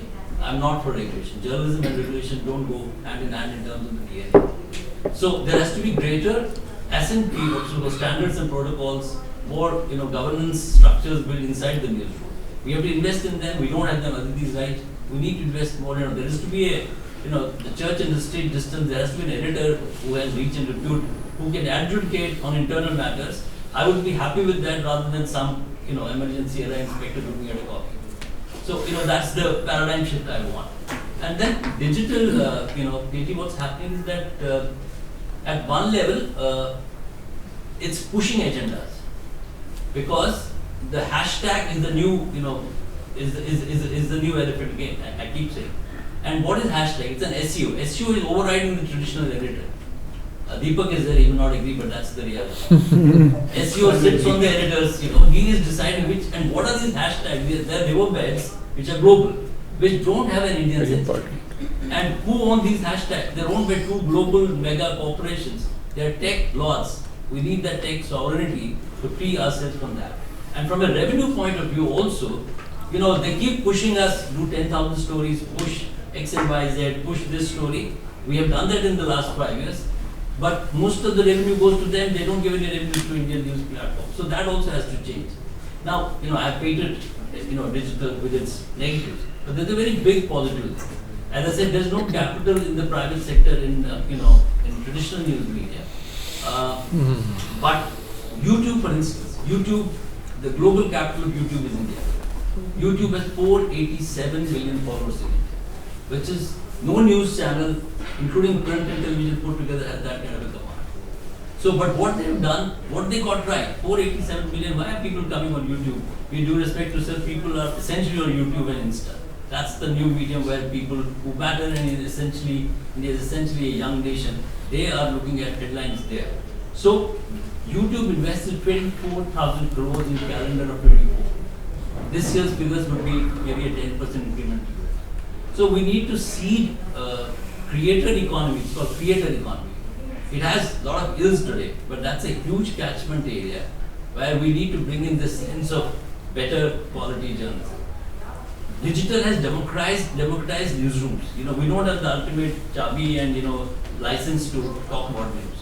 If there are 10,000 people who are crowdsourcing and becoming themselves, we should welcome it with the caveat that they have to follow the certain norms in that sense. So, in just this idea there, that we need to talk about a story where there are some good things happening in this country. Thank you so much. Thank you. As always, very comprehensive and some very important points.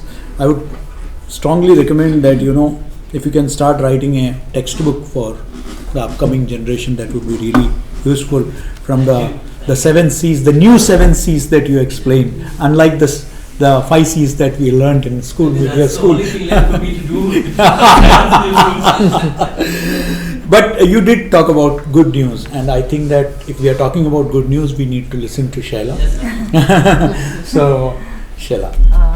बहुत आभार sir आपका केटी Suresh sir का कि उन्होंने यहाँ मुझे बुलाया इस इम्पोर्टेंट टॉक में, और आप सब लोगों का जितना एक्सपीरियंस है उसके आगे मुझे नहीं लगता कि मैं अभी तक कुछ भी कर पाई हूँ, तो लेकिन जो कुछ थोड़ा बहुत मैंने किया है, मुझे लगता है कि लोकतंत्र, जो आज का जो टॉपिक है उस पर आती हूँ कि लोकतंत्र की जो सबसे बड़ी ताकत है वो संवाद में है, और इस संवाद को जो असली दिशा देने वाला है वो काम मीडिया का है।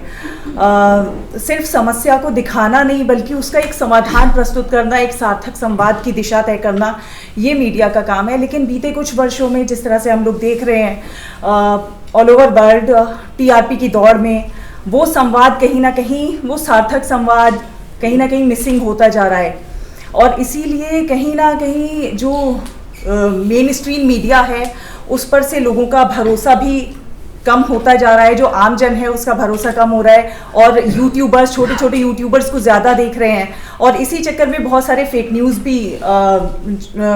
को भी सही समझ के उसे आगे सर्कुलेट कर रहे हैं। तो ये एक बहुत काफ़ी बड़ा प्रॉब्लम है जिसे एड्रेस करना, और जिस तरह आज का ये जो गोलमेज डिस्कशन है ये बहुत इम्पॉर्टेंट है।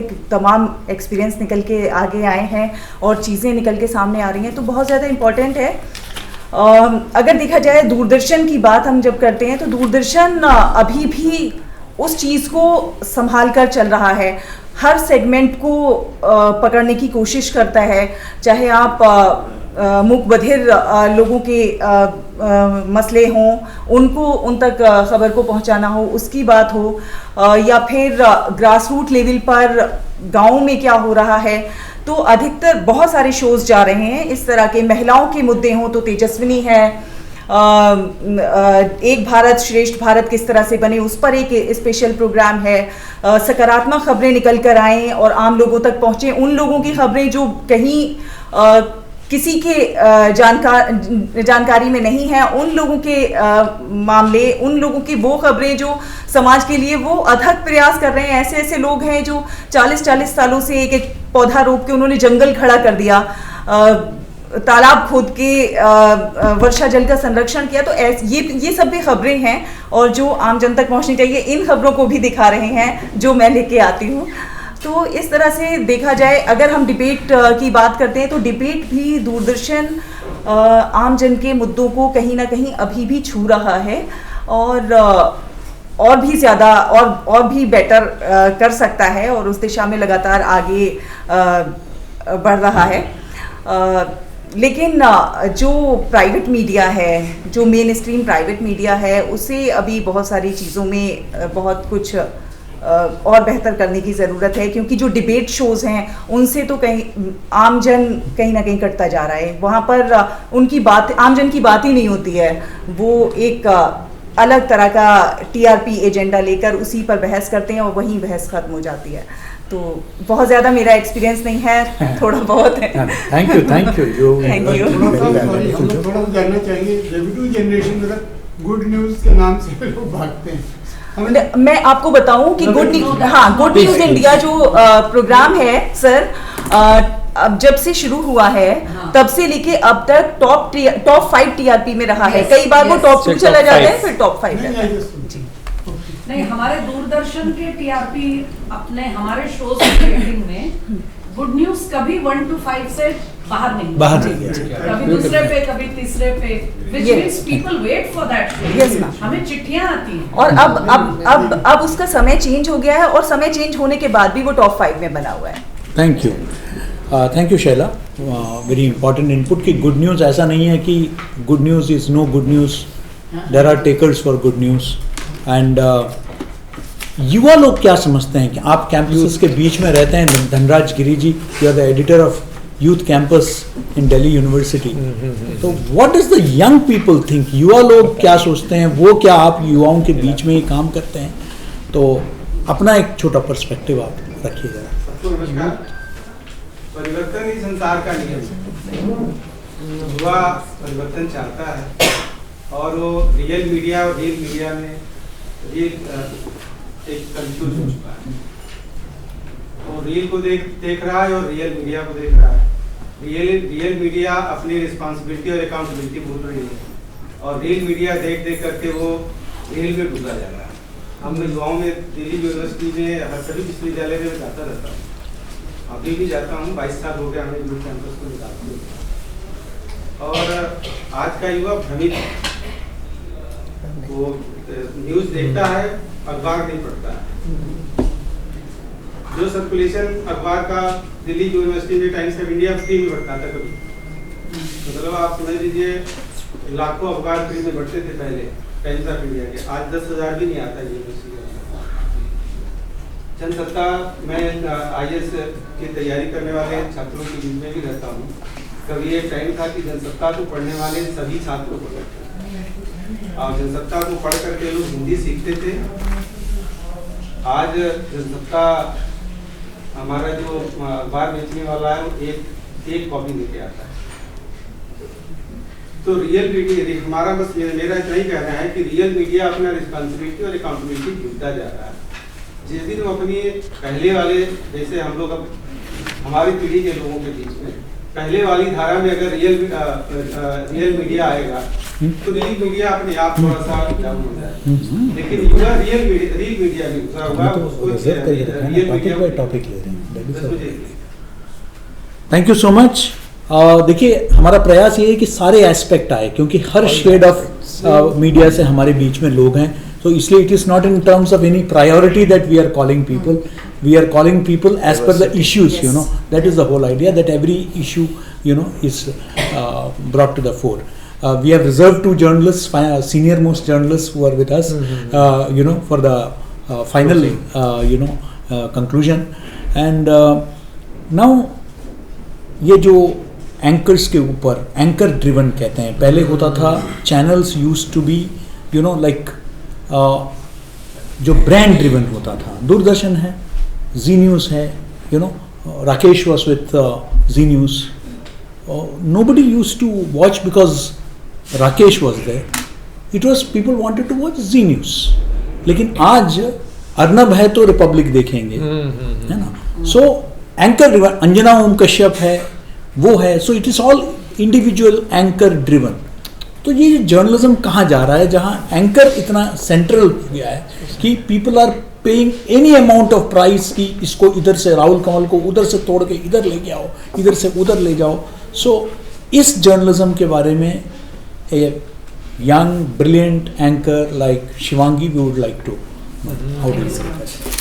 Good evening everyone. First of all मैं इसलिए खड़ी हुई हूँ क्योंकि हम टेलीविजन में काम करते हैं और हम अपने दर्शकों को देख नहीं पाते हैं. तो मुझे ये सौभाग्य प्राप्त हो रहा है कि मैं जो बोल रही हूँ कम से कम मैं देख पाऊंगी. और इतने अनुभवी लोग, मैं जैसे ही इस कमरे में आई तो मैंने इनको यही कहा कि सर नेक्स्ट जनरेशन को लेकर बड़ा गुस्सा भरा पड़ा हुआ है, सबके नहीं कि हमारे जैसे क्यों नहीं है. पर जैसे कि अब देखिए ये ग्लास है, ये आधा भरा है आधा खाली भी है. हम हमेशा ब्लेम करते हैं कि आज के बच्चों को ये नहीं आता, आज के बच्चों को वो नहीं आता. We always compare ourselves with them. पर क्या हमने कभी उनको पूछा है कि उन्हें जो आता है क्या हम वो अडेप्ट करेंगे? हमारे न्यूज़ रूम में अभी जेनजीज की भरमार लगी हुई है. एंड मैं मिलेनियल हूँ, हमसे जो पुराने हैं वो बूमर है.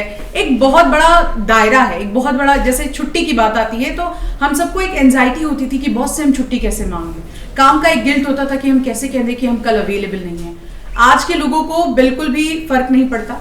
If they don't want to come they will not come. मैं इस टॉपिक पर आऊंगी, लेकिन सबसे पहले जैसा कि हम डिस्कस कर रहे थे, संवाद की बात हो रही है, जर्नलिज्म की बात हो रही है. We all are blaming media. हम अपनी फ्रेटर्निटी को बहुत ब्लेम कर रहे हैं कि हम ये नहीं कर रहे हैं, हम वो नहीं कर रहे हैं, ऐसा होना चाहिए वैसा होना चाहिए. बट एज एन इंडिविजुअल हम क्या कॉन्ट्रीब्यूट कर रहे हैं?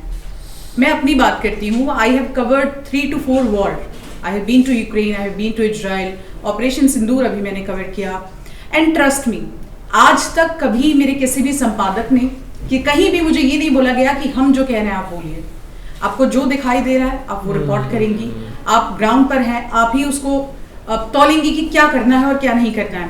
And as a defence correspondent, उसके बाद फिर जब मैं न्यूज़ रूम में आती हूँ, जब मैं एंकरिंग करती हूँ, तो मेरा जो पूरा का पूरा अनुभव है या फिर मेरी जो जिम्मेदारी है वो बहुत बढ़ जाती है.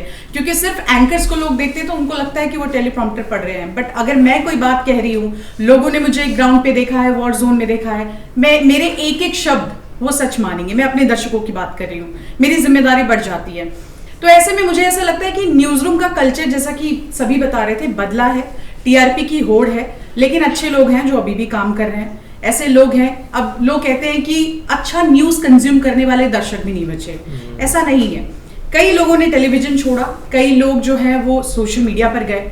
और आप देखिए उसमें भी बंटवारा हो रहा है. वो थोड़े दिन किसी एक नेटवर्क के साथ काम करते हैं और उनको लगता है कि उनके जर्नलिज्म के साथ थोड़ा भी ऊपर नीचे हो रहा है तो वो अपना प्लेटफॉर्म खोल लेते हैं.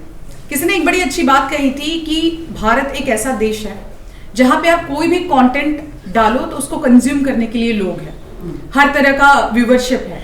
तो मुझे ऐसे लगता है कि आज कोई भी घटना हो जाए, जैसे हम लोग last to last week Delhi blast cover कर रहे थे, वो घटना हुई है, उसके बाद न्यूज़पेपर का कोई वेट नहीं कर रहा है, डिजिटल पे कोई नहीं देख रहा है. सर सबसे पहले टीवी खोला है लोगों ने, because they just want to see हो क्या रहा है क्या. तो ये हमारी जिम्मेदारी है. मैं मानती हूँ इसमें कोई दो राय नहीं कि ऐसे बहुत सारे लोग हमारी अपनी इंडस्ट्री में हैं जो जिम्मेदारी के साथ अगर रिपोर्ट करें तो शायद हम आज बैठकर यहाँ ये डिस्कस नहीं कर रहे होंगे. लेकिन जिम्मेदार लोग भी हैं, जिम्मेदारी से अपना काम भी करते हैं और बहुत गर्व के साथ कहते हैं कि ये काम मैंने किया है. गलती हो जाए तो उसको ओन करना भी चाहिए. कई बार हम लाइव एंकरिंग करते हैं और हमारे मुंह से कई शब्द निकल जाते हैं. लोग बाद में जाके सोशल मीडिया पर उसको कहते हैं कि ठीक कर लो. बट एक बहुत सीनियर ने मेरे को बड़ी अच्छी बात सिखाई थी जब मैंने एंकरिंग शुरू की थी कि अगर आपके मुंह से कोई शब्द गलत निकल जाए, अगर कोई चीज़ गलत निकल जाए, आप तुरंत कह दीजिए माफ़ कीजिएगा. आपके दर्शक आपको देख रहे हैं, करेक्ट देन एंड देयर. क्योंकि टेलीविजन एक ऐसा माध्यम है कि आपका audio video clip as it is चला जाता है. और सर एआई की आप बात करें कि एआई रिप्लेस करेगा, लेट मी टेल यू, हमारे न्यूज़ रूम में एआई का बहुत यूज़ होता है आजकल. चाहे आप वॉइस ओवर करा लीजिए, चाहे आप, लेकिन आप देखिए इंसान को वो कभी रिप्लेस नहीं कर सकता. कैसे? आप वॉइस ओवर तो करा लेंगे पर जो कंटेंट आप लिख कर देते हैं वो वही पढ़ेगा. अगर मैंने मानसरोवर गलत लिखा है, मानस सरोवर लिखा है, तो वो पढ़ेगा मानस सरोवर ही. तो इंसान को वो रिप्लेस नहीं कर सकता है. और बाकी न्यूज़ रूम की बात रही तो सर मैं इतना ही कहूँगी कि लोगों की अलग होड़ होती है, मेरी अपनी अलग होड़ है। मैं यहाँ पर आप लोगों का जो अनुभव है उसको लेकर कई बातों से आप लोगों की सहमत भी नहीं हूँ मैं। जैसा कि आप कह रहे थे कि जो यंग जनरेशन है, आपने कहा कि 2 मिनट में वो स्क्रिप्ट लिख दी जाएगी, बट क्या सर आपने कभी उनसे बैठ के ये पूछा कि क्या इसका फायदा क्या है? क्यों इंस्टेंट सब चीजें चाहिए? क्यों इस जनरेशन को सब कुछ इंस्टेंट चाहिए? तो हम कभी बैठते नहीं है। That was only one part. हाँ, मतलब दूसरा पार्ट ये मैं अपनी ग्रैंड डॉटर से बहुत कुछ सीख रहा हूँ। हाँ, तो कि हम जो है वो हमेशा बेटा तुम चलाओ गाड़ी में पीछे बैठो। सोचिए आप कहाँ से कहाँ जा रही है दुनिया। पर ये है कि जो अभी की जनरेशन है जो जर्नलिज्म करके आ रही है, जो हमने किया या हमसे बहुत पहले आप सब ने किया, समय के साथ बदलाव आएगा सर। दर्शक भी बदल गया है। दर्शक को भी अगर आप सीरियस न्यूज दिखाएंगे, अब मैं आपको बताती हूँ टेलीविजन में अगर आप जिस तरह की बात कह रही थी शैला कि बहुत अजीबोगरीब डिबेट दिखाएंगे, उसकी व्यूवरशिप पर कोई सेंसिबल डिबेट आप दिखा लीजिए, उसकी व्यूवरशिप उठा के देख लीजिएगा, फर्क। तो दर्शक भी उसी तरह का हो गया है, इसलिए टेलीविजन वैसा होता जा रहा है। इससे ज्यादा और कुछ नहीं कहना चाहूंगी। धन्यवाद। Thank you, well said. Thank you so much, Shivangi. That is a very fresh, young perspective because I think that we tend to, as seniors in the profession, we always tend to find fault with it. There is a general tendency, but this perspective is also very important. Now we have 3 genres which I would like to understand, and first of all, if somebody who is not literally but in terms of positioning, in terms of familiarity, working closely with the government as government media, I think it is the advisor to the Ministry of Information and Broadcasting and Prasar Bharati, Smita Mishra, who is here, and I am sure she would be able to share her perspective. Please. नमस्कार सभी को। Sir ने जितना वजन के साथ मेरा परिचय किया है ऐसी कोई प्रोफाइल मेरी है नहीं, और आप सब यहाँ जो एकत्रित हैं, आप सब महानुभावों में कईयों के बीच मैंने काम किया है, सीखा है, और सर के साथ तो बहुत मौका मिला है काम करने का। 2-3 चीजें केवल हैं जो बिंदु उठाना चाहती हूँ। कई बातें जो मेरे कंसर्न्स हैं, first as a journalist and then as an observer, वो आप सबने आर्टिकुलेट किए हैं, तो there is no point repeating the same concerns. सबसे पहले अलाउ मी एक छोटा सा ब्रेकिंग न्यूज आप सबको दे दूं। आप सब जब यहाँ से जाएंगे तो खबरों में भी दिखेगा। अभी प्रेसिडेंट पुतिन के प्रेजेंस में जो तमाम समझौते और डॉक्यूमेंट साइन हुए हैं, रशिया और इंडिया ने 5 MOU साइन किए हैं मीडिया के फील्ड में। 5 MOUs रशिया और इंडिया के साइन हुए हैं, और उन जिनमें रशिया और इंडियन मीडिया के बीच अलग अलग स्तर पे कोलैबोरेशन की एग्रीमेंट्स हुई हैं। They will span all the branches and genres of media. It will involve sharing of information, sharing of content, collaboration in planning, in mutual coverage, etc. और उन 5 MOUs में प्रसार भारती एक सिग्नेटरी है। तो ये एक अच्छा समाचार है। आप लोग काफी रशिया में क्या होता है, रशिया का जीवन, केवल सरकारों की खबरें नहीं, रशिया में अंदर क्या हो रहा है वो भी ज्यादा देख पाएंगे कंटेंट, और हमारे यहाँ क्या चल रहा है ये भी रशियन मीडिया में अब काफी ज्यादा आपको देखने को मिलेगा। ये तो हुई जस्ट एक जानकारी के सूचना के तौर पे। लेकिन जो चीज मैं यहाँ आज उठाना चाहती हूँ, मैं राकेश खार जी ने एक पर्सपेक्टिव दिया था, राजदीप सरदेसाई जी का एक एज एन एडिटर उनका डायलेमा, कि जब खबरों को लेकर न्यूज मीटिंग हुई थी आपने, मैं उसका दूसरा पक्ष बताती हूँ। मैं एक टेलीविजन चैनल में थी, वहाँ हमारे संपादक ने न्यूज मीटिंग बुलाई हमेशा की तरह, और उन्होंने सबसे लाइन से पूछा कि तुम्हारी नजर में आज की सबसे बड़ी खबर क्या है। ये UPS 2 का वो था, UPA 2 का दौर था, और एक बिल था जो संसद में अटका हुआ था।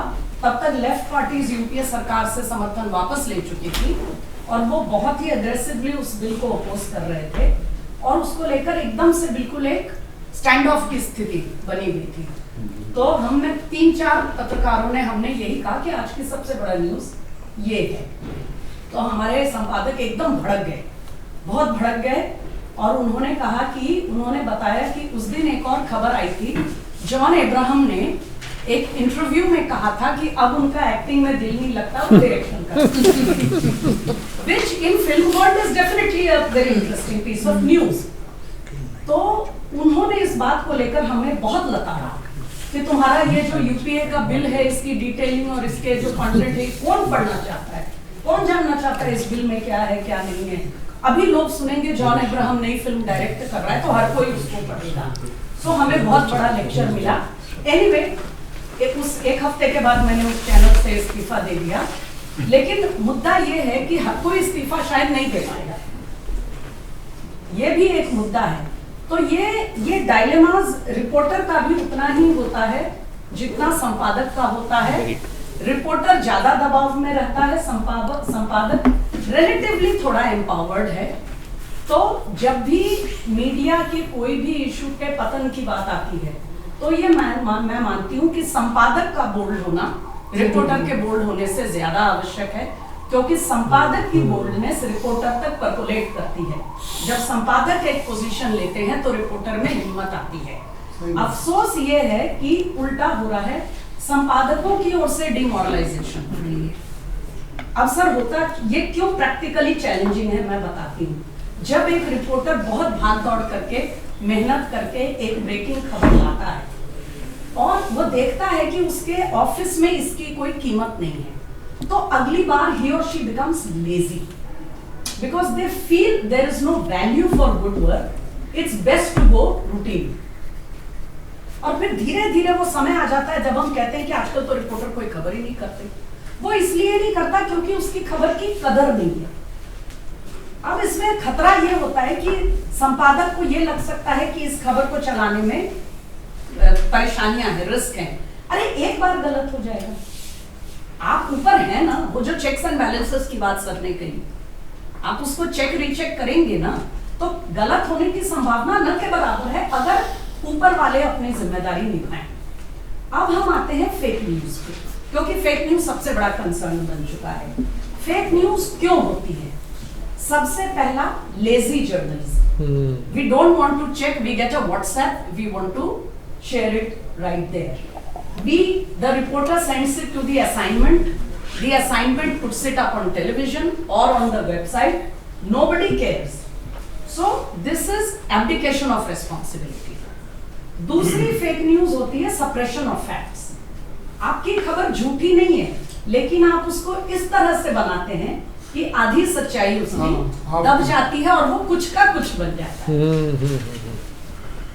तो ये दो चीजें, एक सप्रेशन ऑफ फैक्ट्स और दूसरा हड़बड़ी, लेजीनेस। तीसरा खतरा है intended fake news. Intended fake news वो है जहां रेगुलेशन वाली बात आ जाती है, क्योंकि इंटेंशनली जो फेक न्यूज कर रहा है वो तो जान के उसको कर रहा है। उसके लिए अब अभी सर इसमें द ज्यूरी इज आउट। एक पक्ष ये मानता है कि self regulation is ideal but self regulation has failed, so we need to go one step further. The other view is, as Rakesh ji said, regulation is never a very good thing. So at the moment the government is also seized of the subject, the government is also examining, the government has multiple representations which are saying that look, we appreciate self-regulation but self-regulation doesn't seem to have worked. So therefore please take the next step. But then the government is not hurrying with it, because ideally the government would want the media to self-regulate. But if things are going to go out of hand, then perhaps there is already, I would say, consultation is on. There will be further consultations, and already for the print media there is the press council. For television there are other systems. So digital media, despite the new rules, is still sort of on its own. Because उसके इतने आयाम हैं, कहीं OTT है, कहीं digital है, अब AI है, वो इतनी तेजी से बढ़ रहा है कि उसका वो रेगुलेट करने वाले भी नहीं समझ पा रहे हैं। It's like a flux, we need to understand. ये है तीसरा क्वेश्चन जो अदिति बता रही थी, ये भी एक सेल्फ रेगुलेशन तो मैं नहीं कहूँगी, ये रिस्पॉन्सिबिलिटी की बात मैं कहूँगी। जो न्यूट्रलिटी वाली बात होती है, I am a reporter. I would love to be fiercely neutral, and I would hate anyone to tell me to take a call on my story. But there are moments. There are moments when, in the attraction for getting a big breaking news, we forget to examine the fallout. The Rafale is a very typical example. There are others also. China का question भी आया था, अंडमान का question भी आया था. एक मौका आता है जब बड़ी खबर का जो आकर्षण है, बड़ी खबर का आकर्षण का 1 मिनट के लिए रुक करके उसके फॉलोआउट पर विचार करना चाहिए. अगर वो आपके देश को किसी स्थिति में डालने वाला है तो शायद रुक जाना बेहतर होगा. ये तो तब है जब फेक न्यूज है. मैं कहती हूँ अगर सच्ची खबर भी है और अगर उसका बहुत बड़ा डैमेज कंट्री के इंटरेस्ट को होता है तो एक बार विचार करने में हर्ज नहीं है. And this I am saying despite being a full time reporter. अंतिम बात सिर्फ ये कहना चाहूंगी कि एंकर्स के प्रेशर्स, दर्शकों का वो टीआरपी का ये सब कुछ के होते हुए भी इंडियन मीडिया में स्थितियां अच्छी हैं और देशों के मीडिया को भी हमने स्टडी किया. लोग जितने नाराज हैं हमसे इतने नाराज नहीं हैं. मैं सिर्फ अपने संस्था की बात कहते हुए समाप्त करूंगी कि कई सर्वेज हुए हैं पिछले 3-4 साल में. कई सर्वेज हुए हैं मीडिया ट्रस्ट को लेकर कि किस देश में मीडिया का ट्रस्ट का वो कितना है स्केल.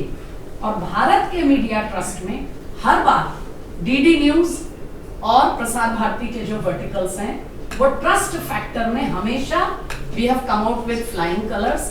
आज भी देश में अगर कंप्लीट बुलेटिन वाली जो एक चीज होती है, जो कॉन्सेप्ट अब डेड माना जाता है, a complete bulletin where in a certain time period you get all stories. एक कंप्लीट बुलेटिन का कॉन्सेप्ट केवल डीडी न्यूज और डीडी इंडिया में जिंदा है. अभी भी आप एक बुलेटिन हमारी देख लें तो देश दुनिया के सब कुछ आपको पता चल जाएगा.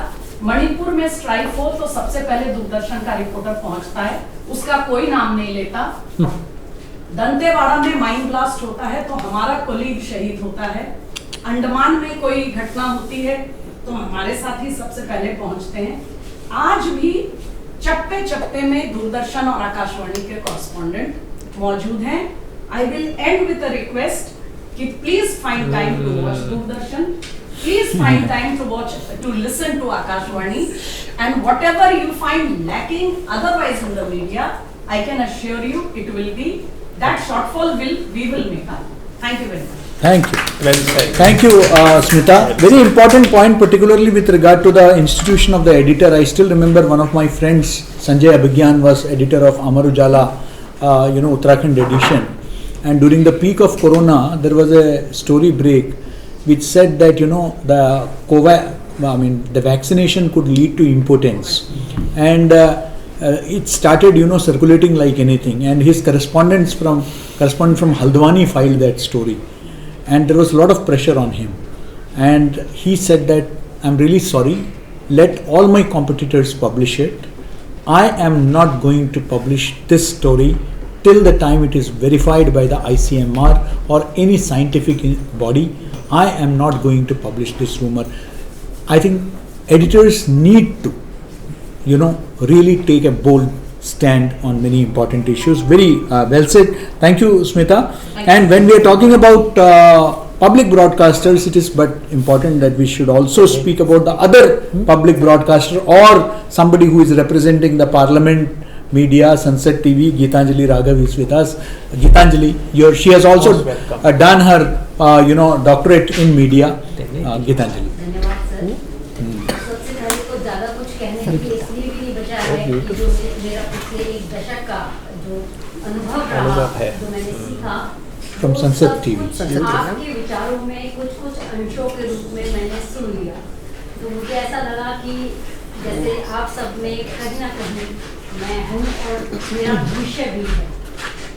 जब बात ये चलती है कि भाई सामाजिक विमर्श को लेकर मीडिया क्या कुछ भूमिका निभा सकता है, तो मुझे वो समय याद आता है जब हमें पढ़ाया जाता था कि पत्रकारिता जो है वो एक मिशन है और उसी पैशन के साथ मैंने मीडिया इंडस्ट्री को ज्वाइन किया, कई सारे मीडिया इंडस्ट्री के लोग डिफरेंट डोमेन में उनके साथ काम किया।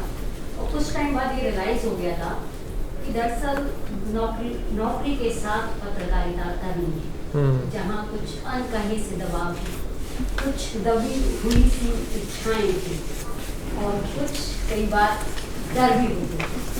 और इस डर में एक बेबाकी थी, और वो बेबाकी अक्सर जो हमारे संपादक रहे उनको बड़ा डरा था कि पता नहीं क्या ऐसा क्वेश्चन कर दें, यंग एज है, कहीं ऐसा ना हो कि संसद भवन में किसी मेंबर ऑफ पार्लियामेंट की कोई चिट्ठी आ जाए और फिर उस पर हमें जवाब देना पड़े।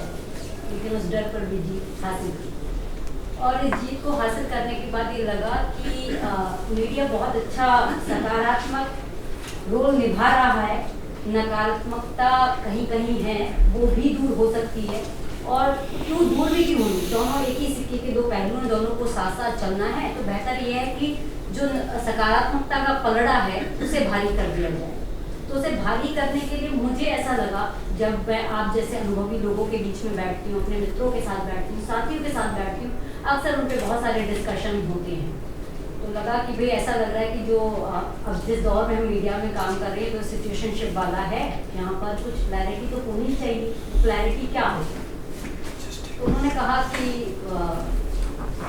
अगर हमें ग्लोबल कम्युनिटी के साथ कनेक्ट होना है, तो मेरे को तो डिजिटल टेक्नोलॉजी ने आसान कर दिया कि नहीं, वो डिजिटल टेक्नोलॉजी ने जोड़ दिया हमें, लेकिन इस बीच जो हमेशा के लिए कुछ कनेक्ट कर सकता है माइंड और रूट के साथ, तो वो है विचार। हमें विचारों को स्थापित करना होगा, और विचारों को सबसे ज़्यादा अच्छा किसी ने स्थापित किया तो मुझे लगता है कि उसमें वामपंथी, उन्होंने बहुत अच्छा काम किया। उन्होंने कहानी गढ़ी, उन्होंने किरदार गढ़े, उन्होंने फाइनेंस तक पर जो है स्टेक लगाया। और बस अगर कहीं कुछ चूक हुई मीडिया से, वो ये कि वो जो असल में एक जो कहते हैं ना कि कहानी बुनने, डायरेक्शन, फाइनेंसर के पीछे भी कोई होता है, उस किरदार को भूल। और ये मैं इसे एक उदाहरण के साथ सपोर्ट करना चाहूँगी। उदाहरण इसलिए कह रही हूँ क्योंकि शायद तब वो समझ नहीं थी जब से संसद टीवी के साथ जुड़ना हुआ, तो बहुत सारे एक्ट के साथ गोथ्रू होना पड़ता है। तो एक एक्ट मेरी नज़र से होकर गुजरा, परमानेंट सेटलमेंट एक्ट 1793। उससे पहले कभी स्थिति रही थी जब हम सामूहिकता के साथ काम करते थे, एक संगठन के तौर पे काम करते थे, तब शायद भारत अपने असल विचार के लिए जाना जाता था। ठीक है, उस विचार को मैनिपुलेट करके और उसे जाति के सहारे उसे कमज़ोर किया गया, और वो लगातार कमज़ोर होता भी गया कहीं ना कहीं, जिसे शायद जिसका जो मैं ये कह सकती हूँ कि जो असल विलेन था कॉर्नवालिस, जिसके बारे में शायद मीडिया बता सकता था, वो नहीं बता पाया, लेकिन उसने बताया ठाकुर के रूप में, ब्राह्मण के रूप में बताया, उसने सेठ के रूप में बताया, सेठ के कनिंग एटीट्यूड के रूप में बताया। पर शायद हम सब असली विलेन नहीं थे। और आज भी मैं ये देखती हूँ जब पत्रकारिता हम पढ़ रहे थे कि ठीक है, धर्म के नाम पर धर्म को नहीं जोड़ना है, किसी जाति को नहीं जोड़ना है, जाति सूचक शब्दों का प्रयोग नहीं करना है। पर जब मैं अखबारों के पन्ने को देखती हूँ, जब मैं न्यूज़ चैनल्स की हेडलाइंस को देखती हूँ, जब मैं खुद भी कई बार जब चीज़ों को लिखने की कोशिश करती हूँ, जब उसमें एंगल ढूंढते हैं, तो कहीं ना कहीं हम इन्हीं सब चीज़ों से होकर गुजरते हैं। और इन सब के चलते हुआ क्या, हमारा जो सोशल फैब्रिक था, जो कभी सबसे ज़्यादा मजबूत है, शायद वो धीरे धीरे कमज़ोर हुआ है, जिसे हम कम्यून कहते हैं। हमारे बड़े, हमारे लोहार, हमारे चंदकार, ये सब कहीं ना कहीं उस समाज के जो मुख्य समुदाय थे उस पहिए से कहीं ना कहीं बहुत दूर निकलते गए। हालांकि अब का जो यंगस्टर है वो फिर से उसे रिवायर करने की कोशिश कर रहा है, खुद को अर्बन फार्मर्स के रूप में स्टैब्लिश कर खुद को जो मिसिंग रेसिपीज हैं इंडिया की वो निकाल कर अलग अलग तरीकों से वो ला रहा है। एक न्यूनेस के तहत वो इंडिया को जोड़ने की भी कोशिश कर रहा है। तो मैं इस पूरी बात को पूरे दमखम के साथ इसलिए जोड़ सकती हूँ। मैं लेडी इवन कॉलेज में थी ग्रेजुएशन के टाइम, और मेरी बैचमेट थी, उनमें 5 चौहान सरनेम थे। और वो कम्युनिटी कनेक्ट वाला जो फैक्टर है वो अंदर तो था ही इनबिल्ट। तो मैंने कहा चलो यार यारी दोस्ती बढ़ाते हैं। तो जब पास में बैठे, मैंने कहा यार कैफेशा तुम कहाँ से बिलोंग करती हो? तो उसने बताया कि मैं यूपी में खुर्जा से करती हूँ। एकदम क्यूरियोसिटी जानी कि अच्छा यूपी में, तो मैंने कहा आपके यहाँ तो तवर ये वो सारी जो जात बिरादरियाँ वो तो सब भगाने की कोशिश है। उसने कहा नहीं मैं मुस्लिम हूँ। दूसरी चौहान को एक्सप्लोर किया, उसने कहा कि हम तो जो है जाट हैं, उनका जाटों में भी चौहान होते हैं। फिर ऐसे एसटी कम्युनिटी के चौहान निकल आए, बट मुझे कोई राजपूत चौहान नहीं मिली, 5 चौहान हो कुल मिलाकर दोस्ती अच्छी हो गई। और फिर मुझे ये लगा कि अगर जो हमारे सोशल इंस्टीट्यूशन है, यानी कि जो सामाजिक पंचायतें बन गई हैं, अगर वो जाति आधारित ना होकर गोत्र आधारित हो जाए तो ये जो कन्फ्लिक्ट है वो शायद थोड़ा कम हो जाएगा, शायद थोड़ा तो कम होगा। कहने का मतलब ये है मेरा यहाँ पे इस एग्जाम्पल को कोट करने का कि हम कॉमन ट्रेड्स, कॉमन इंटरेस्ट और कॉमन कैरेक्टरिस्टिक्स को लेकर अपनी स्टोरियों को नरेट कर सकते हैं। और उससे जो सर कह रहे थे कि कॉन्फ्लिक्ट टू कॉन्फ्रेंस की तरफ हमें बढ़ना होगा, तो मैं भी उस कॉन्फ्रेंस के लिए पत्रकार होने के नाते संसद टीवी के अंदर एक अपॉर्चुनिटी भी है, कुछ बंदिशों के साथ। अपॉर्चुनिटी ये है कि मैं स्मार्ट खेती जैसा प्रोग्राम वहाँ पर प्रोड्यूस करती हूँ। और जब एक बार हमने गोबर बाजार पे प्रोग्राम बनाया तो खूब डांट पड़ी, अरे क्या चला रखा है, बीपी सर यहाँ से कॉल हटाओ हटाओ हटाओ, ठीक है भाई प्रोग्राम को ऑफेयर कर देते। अगले ही बनाया नहीं प्रोग्राम चलाइए, चलाइए क्यों चलाएं, अरे 10 मिलियन क्रॉस कर गया यूट्यूब पर इसलिए चलाएंगे। उस दिन से वो स्मार्ट खेती खूब चलता है और एक एपिसोड 10 मिलियन 10 मिलियन 15 मिलियन ऐसे क्रॉस कर गया। और इसके इतर मैं खुद भी अपनी एक ये कह सकते हैं कम्यून बना रखा है लाइक माइंडेड फ्रेंड्स का, जिसके बीच कुछ नेचर को एक्सप्लोर करते हैं, कुछ पुरानी जो परंपराएं रही उनकी जो खूबियां रही उन पर वर्क करते हैं और उसमें कुछ एक्सटेंशन करने की कोशिश कर रहे हैं। तो मुझे लगता है कि आज आप सबके साथ रूबरू होने का मौका मिला। बहुत सारे प्रोफेशनल डोमेन में तो कन्फ्लिक्ट हो सकते हैं, लेकिन उसे हम कॉन्फ्रेंस में कन्वर्ट कर सकते हैं अगर हम एक कॉमन गोल यहाँ से तय कर लें और एक कम्यून बनाएं और उस पर कुछ नए सिरे से कोशिश करें। Thank you Gitanjali, very relevant points. Now you see, when we talk about we have been talking only about news, but newspaper is not just about news, it's also about opinions. And I'm sure that a columnist would be the best person to talk about it, isn't it, Namrata? Namrata is a columnist for the Daily Guardian, for Business Standard. Yes. Thank you very much for inviting me, Professor K.V. Suresh and House of Office of Public Affairs, Bahá'ís. So I feel that let's start with something we heard recently. Dharmender was dead before he was dead. Imran Khan was assassinated while he was, very much alive in the jail. Or even that Indo-China war has broken when the Galwan clash had come. But then that is only one side of the story, and there is another side. Look at what happened in the Balasore, Odisha trade tragedy, and look at how media acted as a force multiplier. मतलब चाहे वो blood donation था, चाहे वो helpline numbers थे, चाहे वो cash and kind में किसी भी सूरत में हेल्प करना था। केरला फ्लड विक्टिम्स में कितना हेल्प किया था मीडिया ने, कंस्ट्रक्टिव रोल प्ले किया था। उत्तराखंड का आपको याद होगा 41 workers were held up in the tunnel, and right from getting technology to getting the government machinery going in the private sector, media did channelize and motivate everyone, inspire everyone. COVID-19, we saw some of the finest stories emerging, and media almost, of course, there was a negative narrative which was peddled, but then there were very positive stories, and it was very, very helpful in many ways. So media is this and media is that, but then media is not a monolithic structure, just as all women are not good, paragon of virtues or devil incarnate. They can be in between and 50 shades of grey and so on and so forth. So I'm saying that media is therefore, a very dynamic entity with so many things. But that is not the point. The point here is how can we have a constructive discourse? And to that, I have 3 points. And the first one is, as one of our friends have already mentioned, and that commerce is driving content. I mean, it's an uncomfortable truth. I'm not going to paint any rosy picture. अगर आपकी PR agency, अगर आपका corporate, अगर conglomerate of corporates, political vested interest groups are driving the narrative, be sure that it cannot be biased.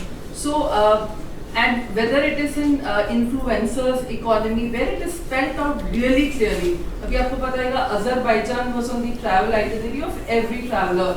Why? Because they could flow in some 100 influencers from around the world. Why is Dubai the next go-to destination? They're getting at least half a dozen influencers from every important market in the world. And therefore, Lakshmi Mittal, leaving London is amplified like never before. And उसके बारे में वैसे narrative हो रहा है तो उसके पीछे commerce है एक बड़े significant way में और ये बहुत ही ज़रूरी है कि जो मैं IMC से हूँ जहाँ पे सब डायरेक्टर थे ऑफ कोर्स मतलब बहुत बाद में मैं तो 25 years कंप्लीट कर चुकी हूँ इवन आफ्टर पासिंग आउट तो हमें ये कहा जाता था our client is the leader, it is not the PR agency, it is not the corporate, and that idealism, that mission mode with which we were sort of studying at mass comm and journalism colleges is simply not there in the real world. What is there in the real world?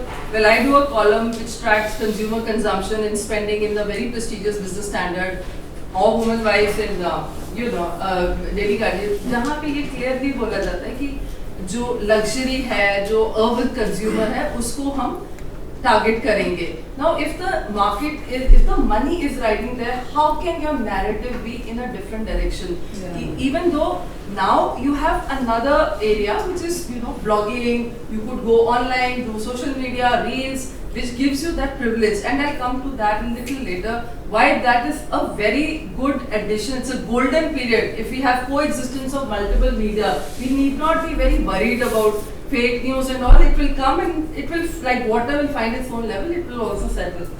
So second is, who wants unbiased media?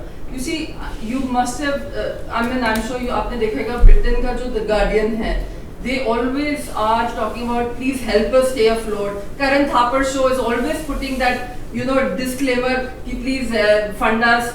Indian news papers are doing. So unbiased news has no patron. And what is this unbiased thing? I will have an opinion, you will have an opinion. Just because my bias is not meeting your bias doesn't mean that I would be screamed at कि unbiased है. So and the problem is, however, कि systemic bias एक आ गया है और एक computational bias. Now what is systemic bias? Systemic bias is जो institutions वगैरह peddle कर रही है जहाँ पे जो outcome है वो निर्धारित किया जाता है and then you work backwards to prove that point.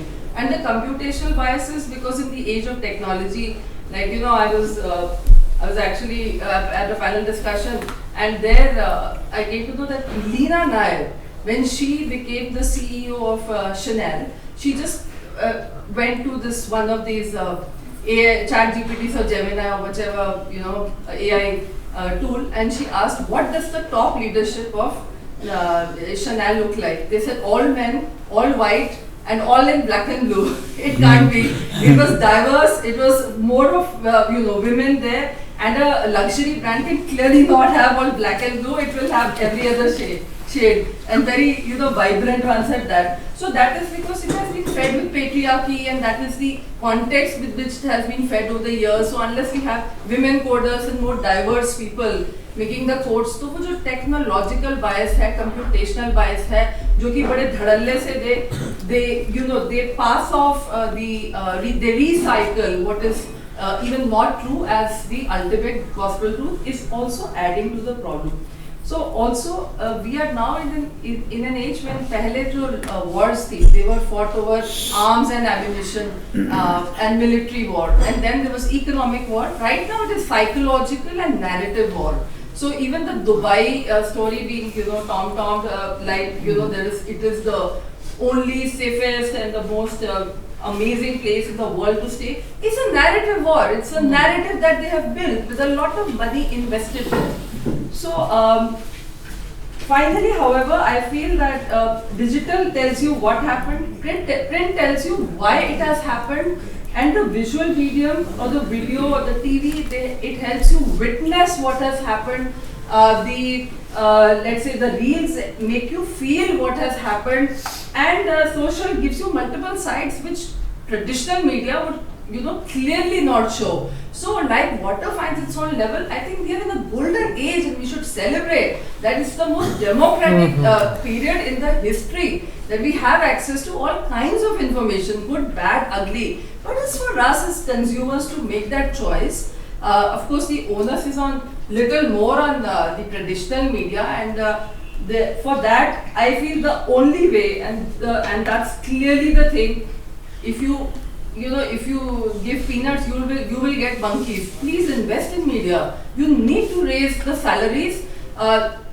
Journalism right now is a junoon. It's not a profession. So and passion cannot pay EMIs. So if you want to raise the bar of the level of discourse in the public domain, you have to definitely hire better people, invest in good manpower. Journalism continues to attract the best talent. It is not able to retain them. And that's Thank you so much. It was a very positive perspective that you have given, and an optimistic note, I must say. And we have just few more speakers left because the tea is getting cold, and we have high tea for all of you. And before that, let me hand over the mic to the young person who is representing the regional media, in the sense that he is not only from Hindi, but also he is representing a comparatively smaller newspaper, and he is also representing the younger generation, Ashutosh Pandey. So, मेरे पास बहुत जल्दी में बहुत ज़्यादा कहने का कोशिश करता हूँ. पॉइंट्स में मैं अपनी बातें कहूँगा. सर ने कहा मैं रीजनल मीडिया रिप्रेजेंट करता हूँ, छत्तीसगढ़ उड़ीसा में हमारा अखबार छपता है. हमने ये देखा है कि बहुत सारी स्टोरीज ऐसी हैं जिसको कहने की बहुत ज़रूरत है. उसको कहने के लिए कहने वाला चाहिए. कहने वाला तैयार कौन करेगा? भाई सर बैठे हैं, सर तैयार करेंगे. वो एक प्लेस देंगे जहाँ उन कहने वालों को ट्रेंड किया जाए. ट्रेंड कौन करेगा? सर करेंगे. तो बस इतनी सी ही मेरी बात है. एक छोटी सी बात सर की मैं सुनाऊंगा, क्योंकि आप सभी जेनजीस के एज में हैं, इनसे आप भाग नहीं सकते. आपका हाथ यही पकड़ने वाले हैं, आपको पानी यही देने वाले हैं. आप जितना कोसना है कोस लीजिए. और हर किसी ने अपने जीवन में दवाइयाँ खाई हैं, और दवाइयों को हर किसी ने चीनी में या फिर किसी मिठाई में ही खाई है. तो मैं अपनी कहानी सुनाता हूँ. जेनजी से दौर में जब मैं था, तो सर मेरे टीचर थे, डाइवर्सिटी हमको पढ़ाते थे, और हमारा डाइवर्सिटी में कोई इंटरेस्ट नहीं था. अपनी डाइवर्सिटी में हम 4-6 लड़कियां, लड़के सब थे. तो सर ने कहा यार इनको डाइवर्सिटी सिखाना है, सिखाएं कैसे? तो उनका ऐसा अच्छा करो, आज कोई डाइवर्सिटी क्लास में कल सब लोग अपने अपने घर से जिस भी राज्य के हो वो फूड बना के लाना. मैं यूपी से था, तो मैं अपने यहाँ का ट्रेडिशनल पूर्वी उत्तर प्रदेश का हूँ, तो फरा होता है, तो मैं फरा और कुछ और चीजें बना के लाया. उत्तराखंड से था, वो दूसरे डिश लेके आए. सर खुद साउथ से थे, तो साउथ की कई चीज. पहली बार मैंने सोचा गन पाउडर खाने वाली कोई पूर्वी उत्तर प्रदेश का आदमी पहली बार गन पाउडर को समझा. तो ऐसे 10 स्टेट के 10 अलग अलग फूड्स हम क्लास में लेकर आए, और खुद हमने उसको तैयार करके बना के लाया. और उस पे हम सर ने पूछा अच्छा तो ये कैसे बनता है, ये कैसे बनता है, तो तुम्हारे यहाँ कौन प्रेसिडेंट है, तो सॉरी चीफ मिनिस्टर है, तुम्हारे यहाँ फसल कौन कौन सी उगती है, कौन कौन क्या है. आप सोचिए कि उस 1 घंटे की क्लास में हमने 10 तरीके के 10 स्टेट की बोली, भाषा, उनकी हाइपर चीजों में क्या क्या हो रहा है वो हमने समझा और जाना. तो मैंने कहा सर क्लास, तो बोले क्लास हुआ नहीं कुछ क्या. तो हमने 10 स्टेट को एक साथ और उस खाने की टेबल पे घूम लिया, बातें करते करते वहाँ की डाइवर्सिटी, वहाँ की खूबसूरती हमने की. मुझे लगा सर ये दिस इज गन पाउडर. तो मैंने कहा सर क्या वो पागल हो गए कि गन पाउडर लेके हमें खिलाने के मन में मैंने सोचा. तो बाद में पता चला कि ये ऐसी चीज. तो मुझे लगता है कि ऐसे प्रोफेसर्स और सर जैसे इंस्टीट्यूशन की जरूरत है, जहाँ कहानियां कहने वाले बहुत समझे हुए सोचे हुए लोग तैयार. एक छोटा सा उदाहरण देकर मैं अपनी बात को रोकूंगा. एक ही हमारा साथी है जिसने एक अभी खबर की है, और जो जेनजीस पे और आप लोग कह रहे हैं कि वो, उसने लिखा है सुहाग रात पर दुल्हन बोली रोशनी बहुत ज्यादा है, लाइट कम करो, कहते ही बदल गया पूरा माहौल, दूल्हा कमरे से बाहर निकल गया. इस स्टोरी को उसने ऐसे पॉइंट आउट किया है और ये बहुत वायरल हुई. दूसरी स्टोरी उसने ये की जो कप सिरप की प्रॉब्लम मध्य प्रदेश में हुई, उसने 12 स्टोरी ऐसी की जिसको हर कोई मतलब पढ़ने को विवश हो गया। वही सेम बंदा है, उसी ने एक स्टोरी और की जब उसपे न्यू मीडिया का दबाव आया, यार तुम तो ऐसी स्टोरी लेके आ रहे हो, तुम प्रधानमंत्री किसान कृषि योजना पे लिख रहे हो, तुम पीएम किसान पे लिख रहे हो, कौन पढ़ने वाला है? तो उसने कहा पेज व्यूज चाहिए, देता हूं। तो उसने एक स्टोरी खोजी जिसमें एक कोई बाबा टाइप का है, उसने एक मर्डर किया, उसका विजुअल आया, घर में कुछ मूर्तियां लगी हुई हैं जिसको आप तुरंत समझ जाएंगे कि ये धार्मिक प्रवृत्ति का होगा। उसने एक महिला का हत्या किया है और कुछ बुदबुदा रहा है, मतलब वो साइकोलॉजिकली शायद कुछ नहीं हो। तो उसने कहानी एज्यूम किया कि ये मान गया कि ये पूजा पाठ वाला ज्यादा है, कुछ पोटलियां उटलियां थी, कुछ पुतले उतले टाइप के उसके घर में बने थे, तो उसने एज्यूम कर लिया कि ये बाबा टाइप का आदमी है, कुछ गड़बड़ किया होगा। तो उसने लिखा गर्लफ्रेंड को या प्रेमिका को मारने से पहले उसने पढ़ा मंत्र, जाने क्या हुआ, मिलियंस में स्टोरी चल गई, एडिटर भी कहा बहुत बढ़िया। तो मेरे कहने का मतलब है कि जो जनती है ये हर चीज के लिए तैयार है, उसको आपको कैसे क्या मौका देना है, क्या उससे करवाना है। सर के पास 500 स्टूडेंट ऐसे हैं जिनका नाम इनको अभी याद होगा। इस कार्यक्रम में मुझे इन्होंने बुलाया कि शायद मैं यहाँ से ज्यादा इनपुट ले पाऊंगा। तो मुझे लगता है कि कहानी कहने वालों की कमी है, उनको तैयार करने वालों की कमी है, उनको बताने वालों की कमी है।